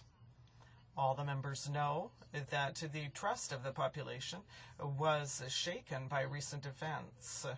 The public is challenging the fairness and balance of the justice system. The announcement of the pardon granted to Graham James, an offender who was charged with, who was accused of sexual crimes, shook the confidence of Canadians all across the country. The answers given to them did nothing to reassure them. On the contrary, we are all aware of the value of a pardon. We live in a civilized country, and as citizens of this country, we are in favor of granting a second chance. I'm convinced that we all agree that a person who commits a serious crime and recognizes that and pays his debt to society, who regrets his act and shows beyond the shadow of a doubt that he or she will never commit such a crime again, does deserve a second chance. Those are the criteria on which our current system is based. But is it sufficient? Canadian citizens are still wondering.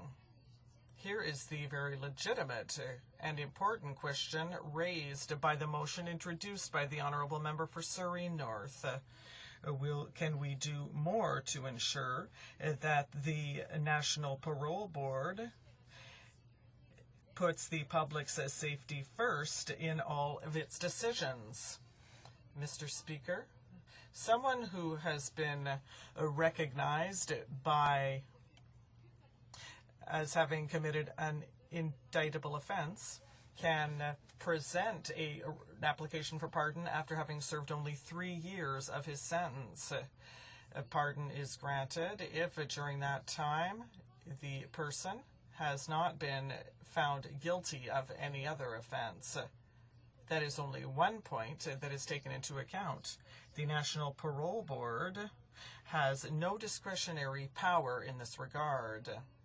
A person who is found guilty of a criminal act, regardless of the seriousness, may apply for a pardon after 5 years.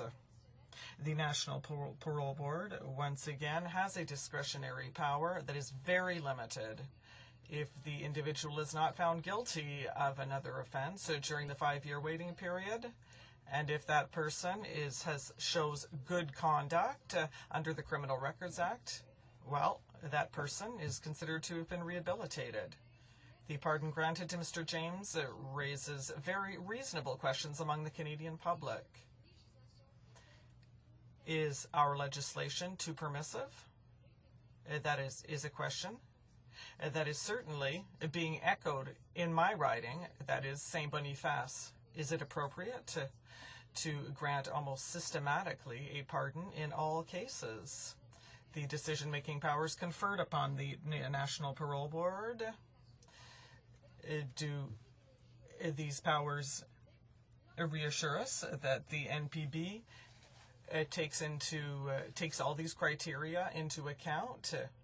Does it take into account the consequences the crime has had on the victims? That is very important to our government. Someone who has an extensive criminal record with regard to serious crimes, should these people have the same right to a pardon as someone who has broken a windshield and stolen an iPod? I think that all the members in this House would say that the answer to this question is clear.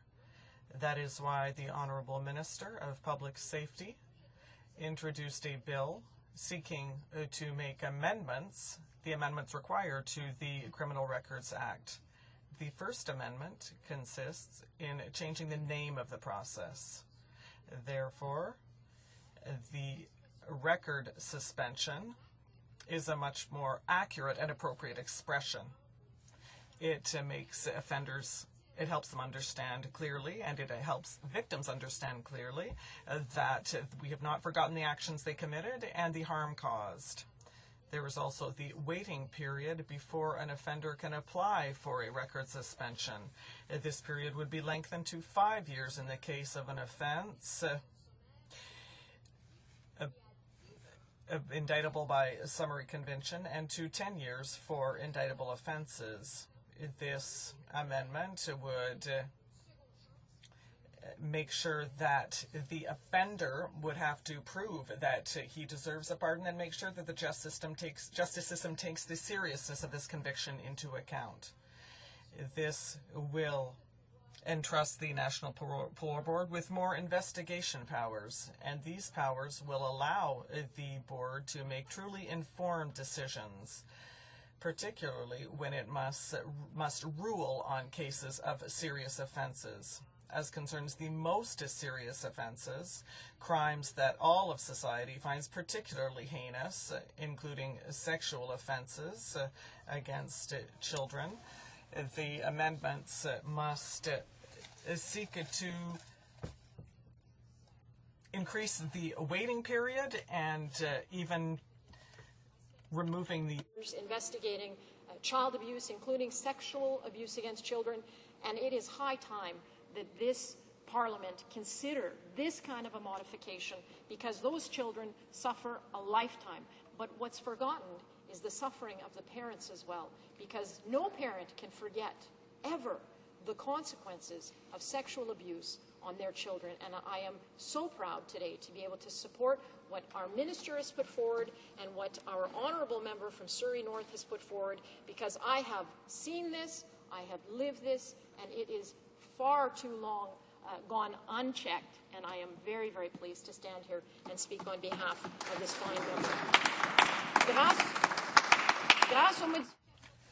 Thanks to the proposed amendments, Mr. Speaker, the judicial system will continue to be the pride and joy of all Canadians, and they will be able to have confidence in this fair and balanced system that grants priority to public safety and reflects the respect of our country for victims' rights. Mr. Speaker, those are the objectives of the motion introduced by the Honourable Member for Surrey North. I urge all members to join with me today in supporting this motion. Thank you very much, Mr. Speaker. Resuming debate, the Honourable Member for Ottawa-Orleans. Merci beaucoup, Monsieur. Thank you very much, Mr. Speaker, for giving me the permission to speak today. Like my colleagues, I am very pleased to rise today to congratulate the member for Surrey North for having introduced this very important motion, which is very worthy of the attention of all the members of this House. The motion is not complicated. That the Standing Committee on Public Safety and National Security be instructed to undertake a review of the Criminal Records Act and report to the House within 3 months on how it could be strengthened to ensure that the National Parole Board puts the public safety first in all its decisions. So it's not a complicated motion, Mr. Speaker, and I would even go so far as to say that it elicits no controversy at all. However, it is a very important motion, and it is a very timely one as well. I don't think I'm exaggerating when I say that millions of Canadians learned with disbelief and stupefaction that a few weeks ago a sexual offender, not just any offender, but a notorious sexual offender who has never demonstrated any remorse nor offered any apology to his victims. So an accused, a sexual offender, received a full pardon from the National Parole Board. Across Canada, people asked the same question again and again. How could this happen? Naturally, the answer is very easily. Under the Criminal Records Act, the National Parole Board had no other choice but to grant a pardon to this impenitent sexual offender who had assaulted many, or rather several, teenagers. That is not the answer Canadians were waiting for, and they told the authorities so in no uncertain terms. Therefore, I think that the motion being introduced by the member for Surrey North, and the appropriate answer, is that this motion deserves to be supported by all members of the House. Thank you very much, Mr. Speaker. The consideration of private members' business has now expired, and the order is dropped to the bottom of the order of precedence on the order paper. It being 2:30, the House stands adjourned until Tuesday, May 25th, 2010 at 10 a.m. pursuant to Standing Orders 28.2 and 24.1.